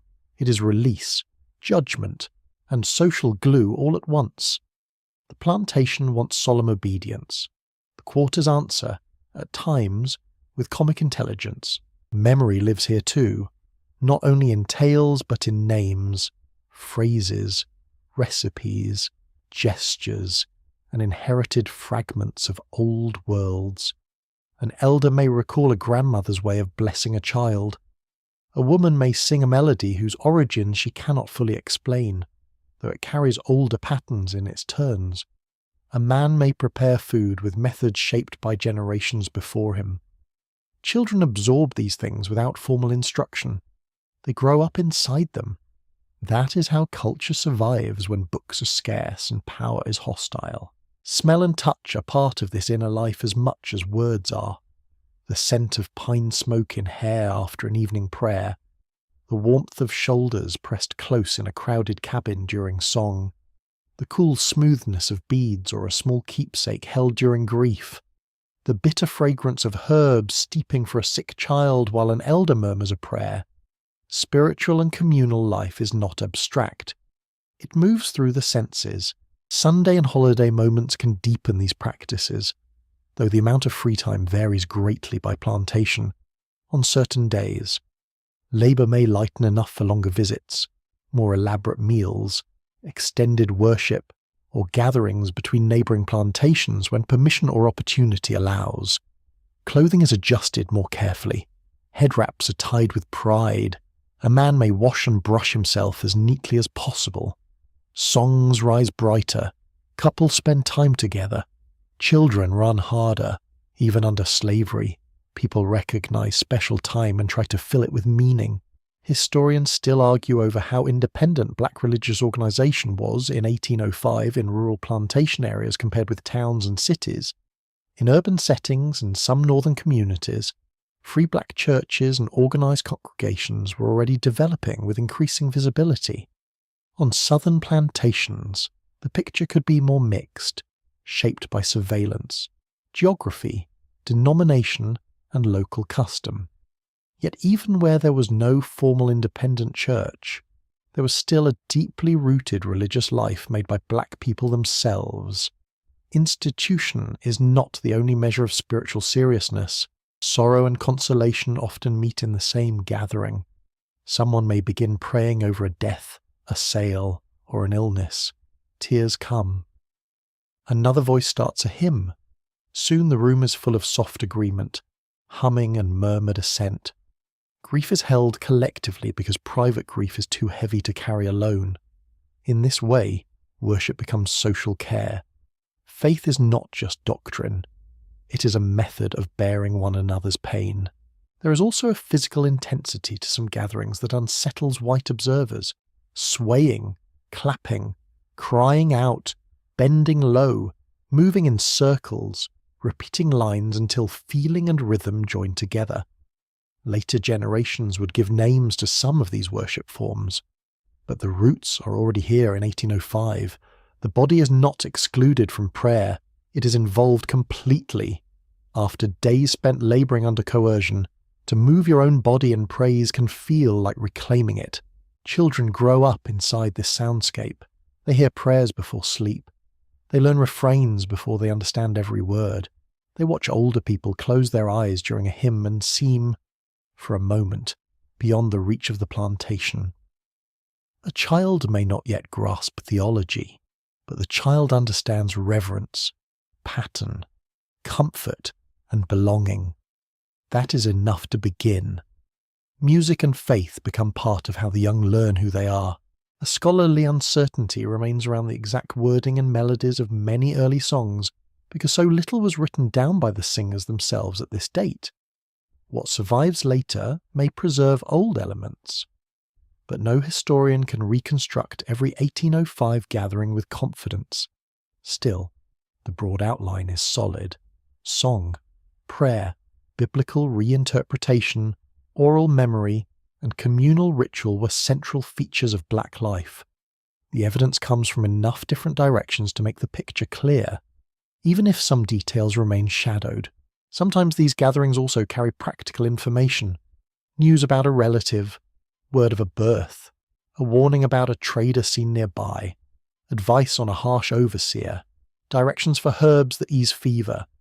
Faith meetings and evening songs can double as networks of communication because any trusted gathering does. The sacred and the practical are not neatly separated. Why would they be? Life is too difficult for that kind of luxury. You notice too that the very act of gathering has power. To sit together after a day designed to scatter energy and isolate effort is itself a statement. To answer one another in song is a statement. To remember names and old stories is a statement. None of this needs to be dramatic to matter. The plantation aims to reduce people to units of labour. Community keeps restoring the larger truth. Late at night, as the fire burns lower and voices soften, the mood changes again. The louder songs give way to humming. Children drift to sleep against mothers and grandmothers. Someone adds wood to the fire and the sparks rise briefly. A man leans back against the wall and closes his eyes while a final prayer is spoken.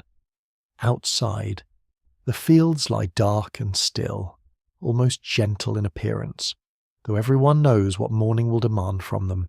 This inner world of faith, music, and memory does not make plantation life easier in any simple way. It does something more important. It gives people language for suffering, shared rhythm for endurance, and forms of beauty that cannot be measured in cotton bales. It teaches children belonging. It steadies the grieving. It lets laughter survive beside sorrow. It holds older worlds inside new ones. What life was actually like for Black Americans in 1805 included these night sounds as surely as it included the crack of the overseer's voice, prayer in the cabin, song in the dark, story at the hearth, a people refusing in all the ways available to them, to let bondage define the full meaning of their lives. Not every act of resistance arrives with running feet, raised weapons, or a dramatic speech beneath the moon. On a plantation in 1805, resistance often lives in smaller places first. It begins in the mind, in the timing of a hand, in the choice to keep a skill half hidden, in the careful reading of another person's mood, in the decision to protect one neighbour and mislead another. Black Americans living under slavery learned quickly that survival is not passive. It requires judgment, nerve, patience, and a talent for choosing among terrible options. You step into the workyard at dawn and notice how much of plantation life depends on knowledge. The owner may hold legal power, but he does not know everything. He does not know how every fence was mended, which mule favours one side when pulling, Which patch of ground stays damp longest after rain? Which child is sickening with fever? Which herb helps settle a cough? Which field hand is stronger than he looks? Or which whisper in the quarters has already travelled farther than his orders? He owns people in law, but he cannot fully own what they know. That gap matters. Skill is one of the first forms of leverage. A blacksmith who can shape iron well is difficult to replace.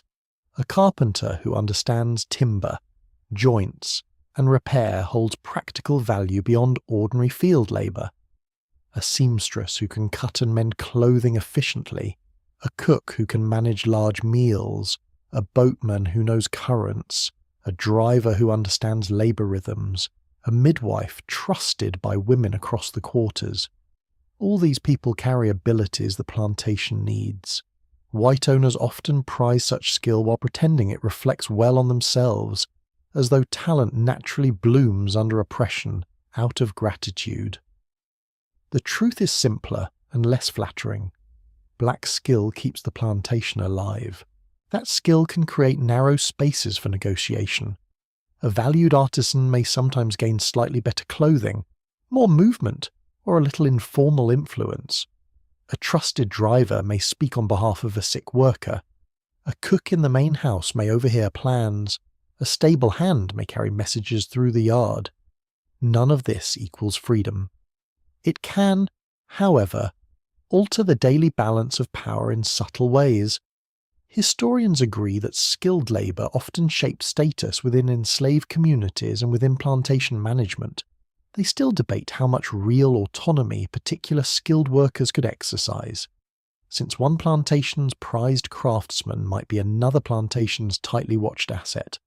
The boundaries shift, but the principle remains. Knowledge can bend the edges of control. You hear this knowledge moving through the day in quick, ordinary speech. Someone advises another on how to wrap a hand to reduce blistering. Someone notes that the master's temper is poor this morning and warns a younger worker to keep his head down. A woman in the yard passes a remedy for a child's stomach sickness. A carpenter mutters about a cracked hinge that could fail at a useful moment. These are practical exchanges, but they are also the circulation of mutual defence. Survival on a plantation is rarely a solo performance. It is communal intelligence shared in fragments. Some forms of resistance are so small that white observers barely notice them, though they happen constantly. Work can be slowed by a fraction without becoming obvious. A tool can be used less efficiently than possible. A task can be misunderstood just enough to delay output. Food may be redistributed quietly. A warning can be passed in a glance.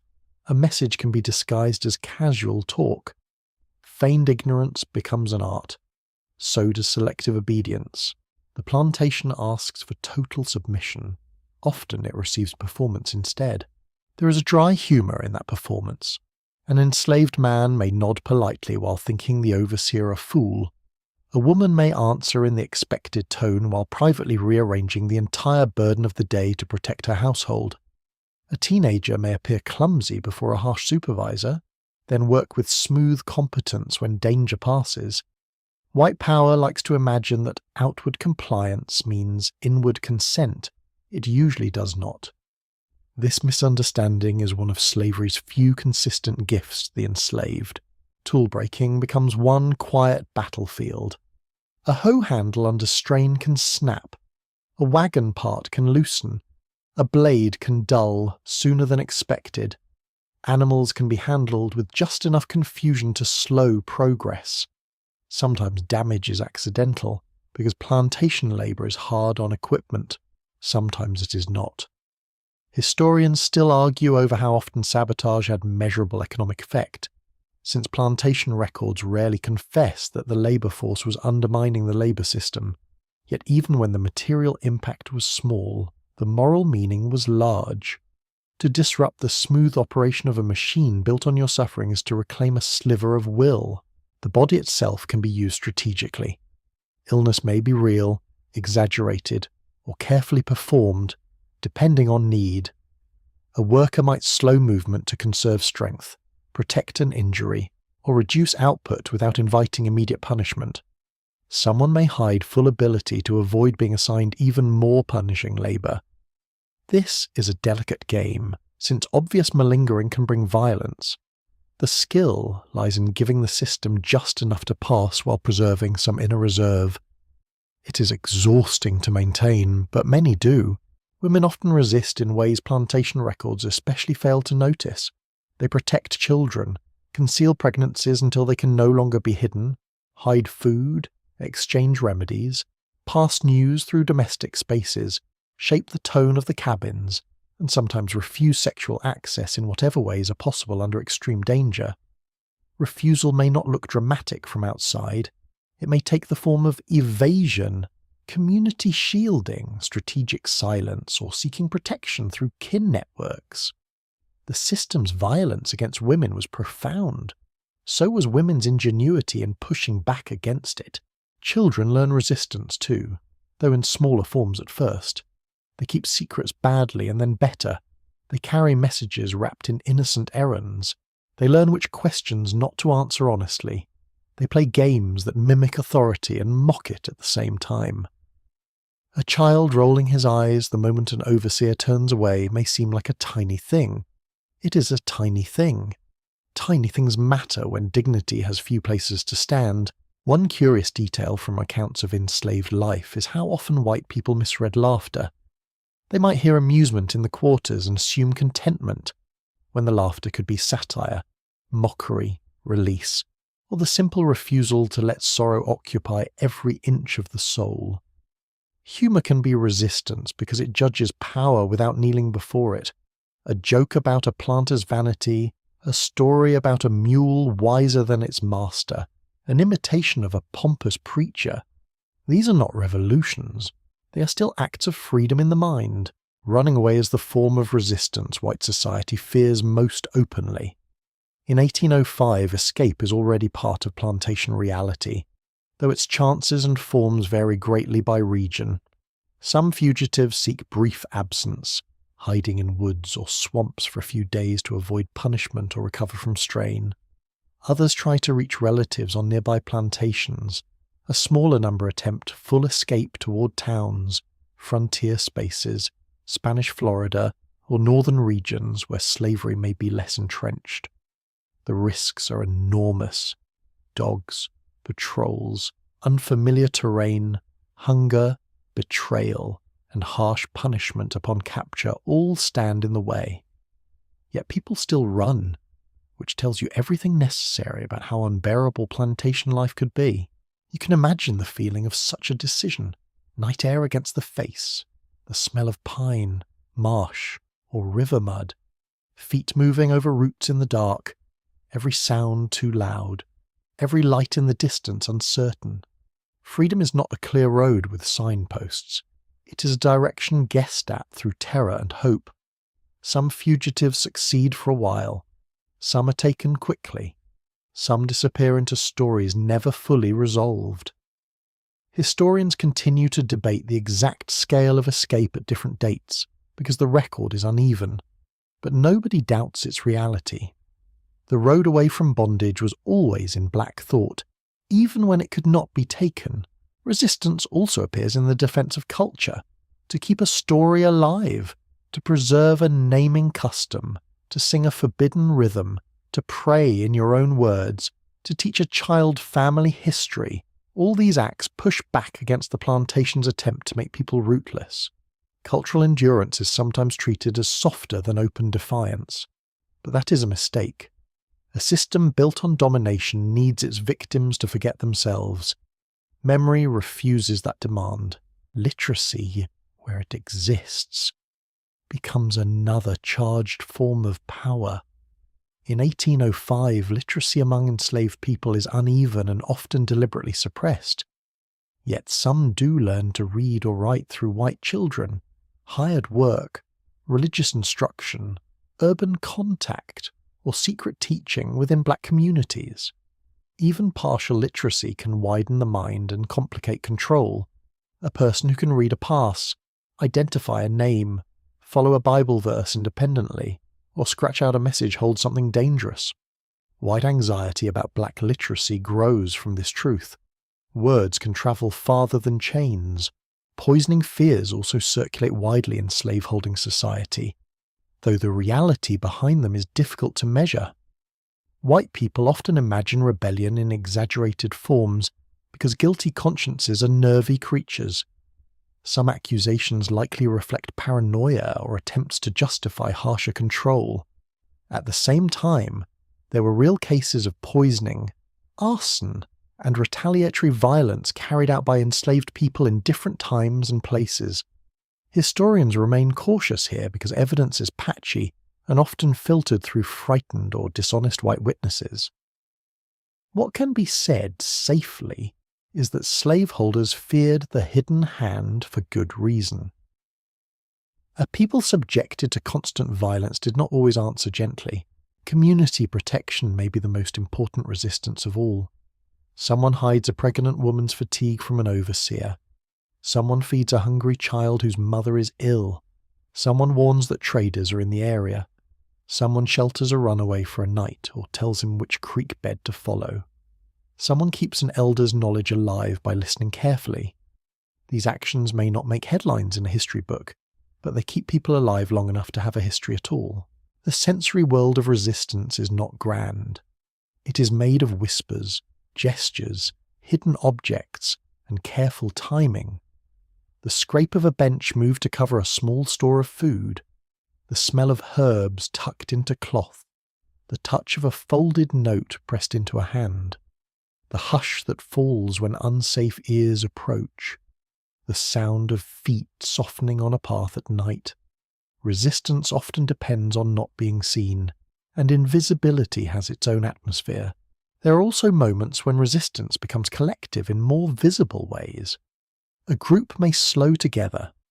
Several workers may claim not to know who broke a tool. Women may shield one another from an intrusive mistress. Men may quietly refuse to betray a runaway's direction. Collective action is dangerous because it threatens the plantation more directly. Yet it occurs precisely because isolated people are easier to crush. Solidarity, even imperfect solidarity, changes what is possible. Not every enslaved person resists in the same way. Some are bold, some are cautious, some are broken by grief or violence for long stretches, some collaborate under pressure, some judge others harshly for it. These moral landscapes are complicated, as all human landscapes are. Slavery does not create saints from suffering. It creates people forced to make choices inside an evil system. What matters is not pretending everyone behaved nobly all the time, but recognizing how much intelligence and courage were required simply to remain human within such conditions.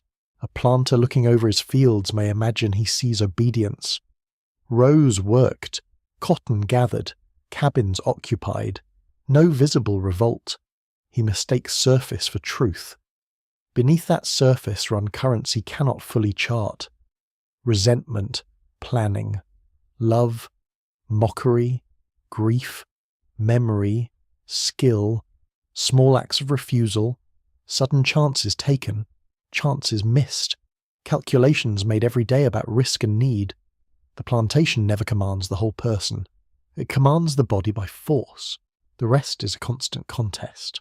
As evening deepens, the official labour of the day ends, but other labours continue. A man sharpens a tool with private intention. A woman portions food so a weaker neighbour will not go hungry. A boy repeats directions he has been told never to say aloud twice. An older woman prepares herbs and murmurs that not every sickness should be shown to white eyes. The night air smells of smoke, earth, and leaves. Somewhere in the quarters, laughter flickers. Somewhere else. A quiet prayer rises. None of these things look like rebellion in the grand theatrical sense, yet together they form the lived resistance of black Americans in 1805. What life was actually like included this steady undercurrent of strategy. People did not simply suffer cotton plantations. They studied them, worked within them, bent what they could, preserved what mattered, and sometimes struck back. Skill gave leverage, secrecy gave room, humour preserved judgment, community-sustained risk. Escape remained a dangerous horizon. Even the smallest refusal carried meaning because it declared that mastery was never complete. The plantation wanted labour without personhood, obedience without thought, and order without challenge. Instead, it faced human beings who, despite every cruelty pressed upon them, kept finding ways to survive with intelligence, protect one another, and deny the system the full surrender it demanded. By 1805, the cotton plantation is no longer just a promising experiment in southern agriculture. It is becoming a whole social world, with its own habits, ambitions, fears, routines, and brutal logic. You can feel that change not only in the fields, but in roads cut through forests, in new fences stretching across old ground, in courthouse papers, in river landings, in the worried talk of slaveholders, and in the tired bodies of black Americans forced to make this expanding system function. What is rising around you is not simply a crop economy. It is the early shape of the cotton kingdom, and it is hungry. At first glance, the countryside might still seem unsettled. New clearings break the tree line. Stumps stand in rough rows where forest was only recently cut back. Cabins look hastily built. Barns smell of fresh timber. Wagons sink into soft roads after rain. Streams run brown with churned mud. Yet beneath this unfinished look lies intense purpose. Planters are not clearing land at random. They are building a machine for profit, 1 acre at a time.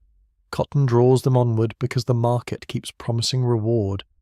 And when the market promises reward, men become strangely willing to call greed a vision for the future. You walk past one of these growing estates in the evening light.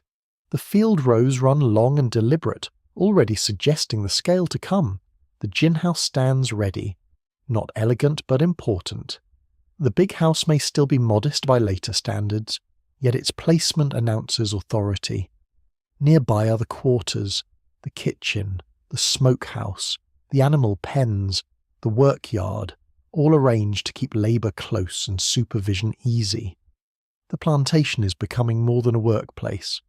It is becoming a managed landscape of hierarchy, with white comfort and black exhaustion built into the ground plan. This transformation touches politics as much as agriculture. The young United States is expanding in territory and confidence. The Louisiana Purchase has enlarged national horizons. New lands suggest new settlements, new markets, and new arguments about what kind of nation this will become. White Americans speak excitedly about opportunity. Black Americans hear something colder inside that excitement.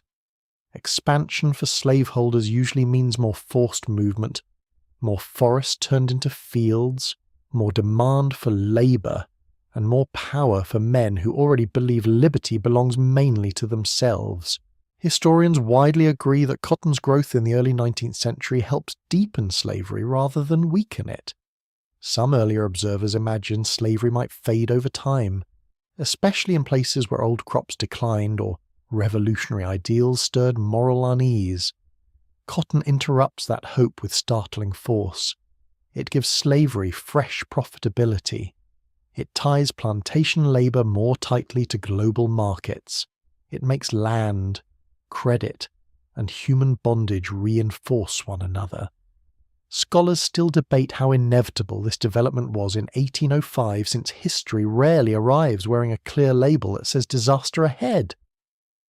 But from where you stand in the plantation south, the direction is already visible enough. You hear it in the talk of white men gathered after supper or outside a courthouse. Acreage, prices, rainfall, seed, river access, debt, labour supply. They speak of enslaved people in the same tone they use for livestock or tools, except with even more calculation because people can plant, pick, bear children, build structures, and adapt to changing needs. That last fact matters deeply. The plantation economy depends on black human versatility. Men, women, and children are forced into the system not as one single type of labourer, but as a flexible labouring population shaped to whatever the plantation demands.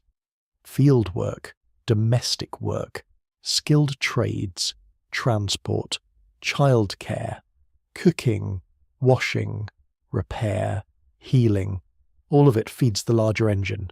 The engine also reaches far beyond the plantation boundary. Cotton grown in southern fields moves by wagon and river toward ports. From there it enters Atlantic commerce and feeds textile mills elsewhere. Credit flows back through merchants, lenders, and speculators. A crop planted under a Georgia sun becomes thread or cloth in distant factories. A child picking in a field becomes part of an economic chain linking rural cabins to industrial towns across the ocean. This is one of the most important truths of the age. Plantation slavery is not backward in some simple way. It is deeply connected to modern commerce. The lash and the ledger work together with unsettling efficiency. You feel that connection in ordinary objects. The cotton sack dragging against your shoulder, the iron hook at a warehouse, the quill in a merchant's hand, the ledger page drying with new ink, the rope binding a bale, the coarse shirt on a labouring back, the fine cloth in a planter's parlour. Material life itself is being rearranged by this crop. And because cotton can be grown across large inland regions, its promise seems almost endless to those who profit from it. Endless possibilities for them. Endless labour for everyone else. There is something chilling about how quickly landscapes can be taught to serve greed. A stretch of woodland becomes a claim becomes a plantation becomes a social order. Soon enough, roads appear to carry produce, patrols, traders, and news. Churches appear, some preaching obedience to the enslaved and self-satisfaction to the enslavers. Towns grow around markets and administration. Jails, auction spaces, blacksmith shops, warehouses, and inns all take their place in the widening structure. Cotton does not just fill fields, it reorganizes the region around itself. Black Americans experience this growth with painful clarity. More plantations mean more people sold into new districts, more family ties broken by relocation, more labour organised at scale, and more pressure on every part of daily life.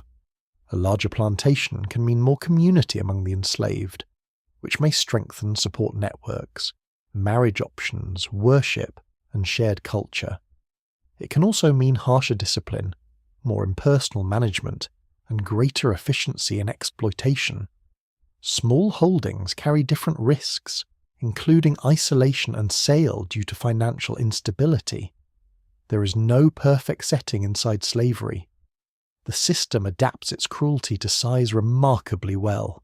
You notice too how cotton expansion changes white attitudes. Profit breeds confidence, and confidence often hardens into ideology. The slaveholder who once spoke defensively may begin speaking proudly. He tells himself that slavery is necessary, natural, even beneficial. He points to rising exports and fuller account books as proof that history approves of him.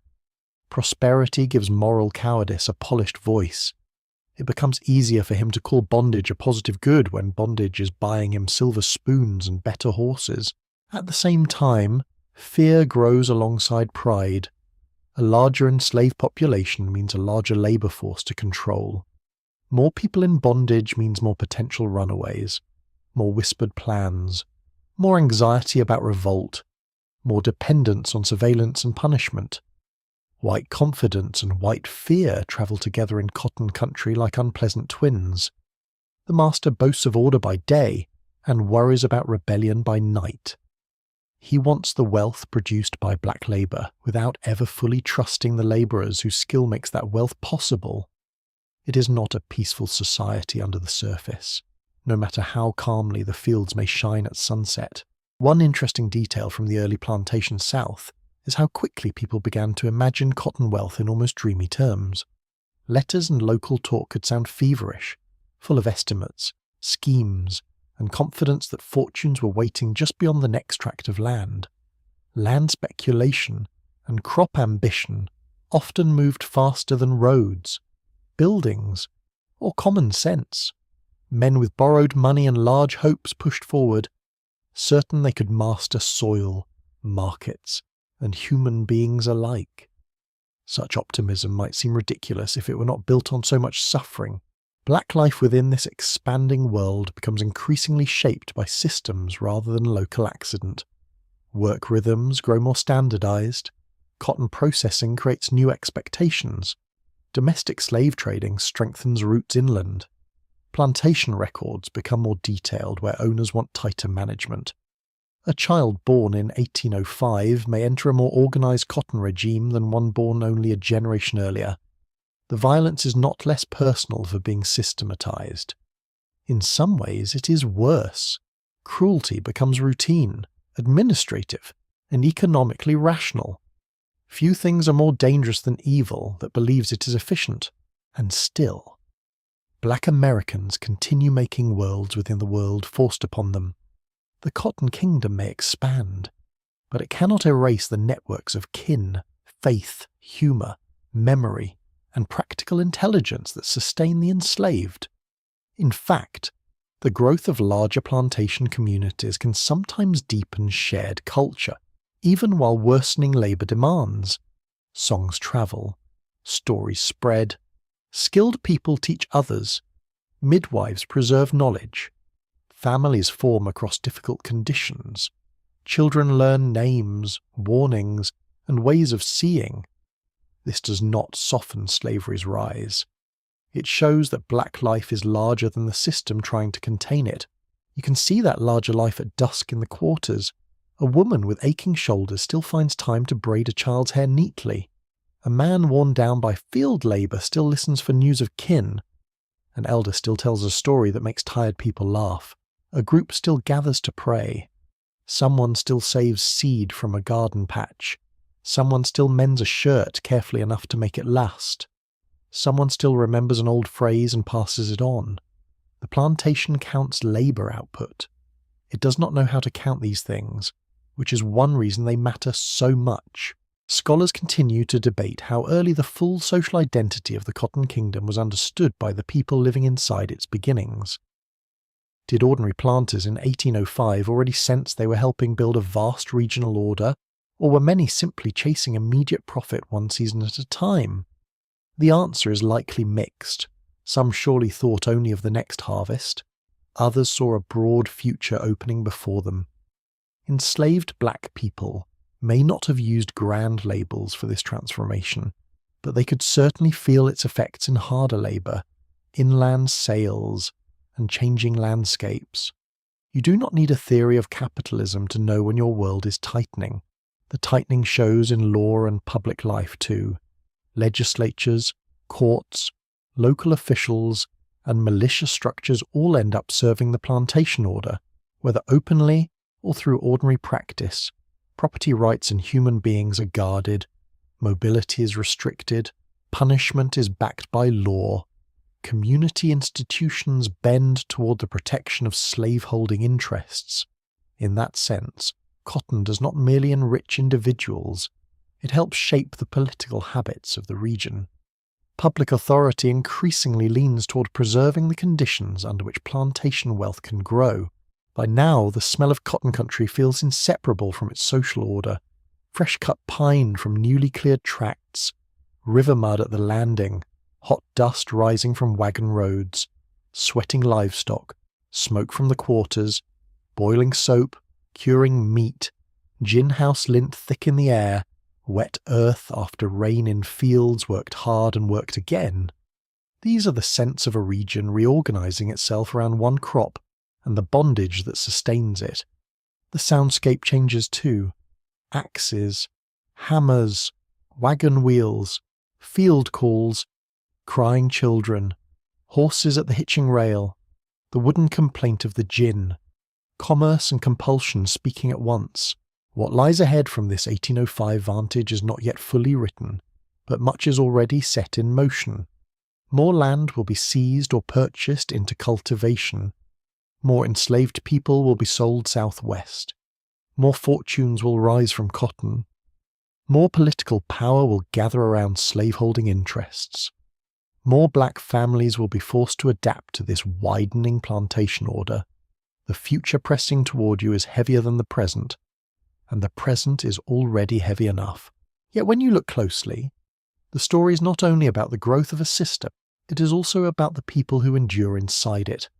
Black Americans are not merely carried along as passive victims of cotton's rise. They work, suffer, love, resist, worship, remember, negotiate, teach, mourn, and imagine under conditions designed to break them. Their labour makes the system possible. Their humanity exceeds it. That is the tension at the heart of the whole world you have travelled through tonight. Now the night deepens, and the plantation begins to soften at the edges. The fields lose their sharp lines and become dark stretches beneath the sky. Cabin lights grow gentler, voices lower. The day's heat has faded into a milder air that brushes the skin more kindly than the sun ever did.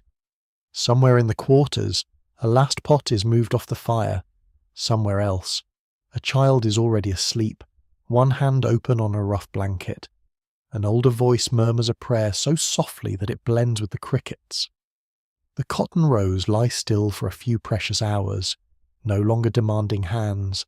You let the quiet gather around you, the roads, the ledges, the fields, the wagons, the gin houses, the arguments of merchants and politicians. All of it begins to drift farther away. What remains closer now are smaller things. The warmth of a hearth nearly spent, the smell of smoke caught in cloth, the memory of song lingering in the dark air, the steady breathing of people who have done everything required to survive one more day. In that breathing there is weariness, but there is also persistence, not loud, not theatrical, just steady. The night sky opens overhead, wide and indifferent, yet somehow calming in its distance. Stars stand above the plantation as they stand above riverboats, city streets, pine woods, and sleeping towns.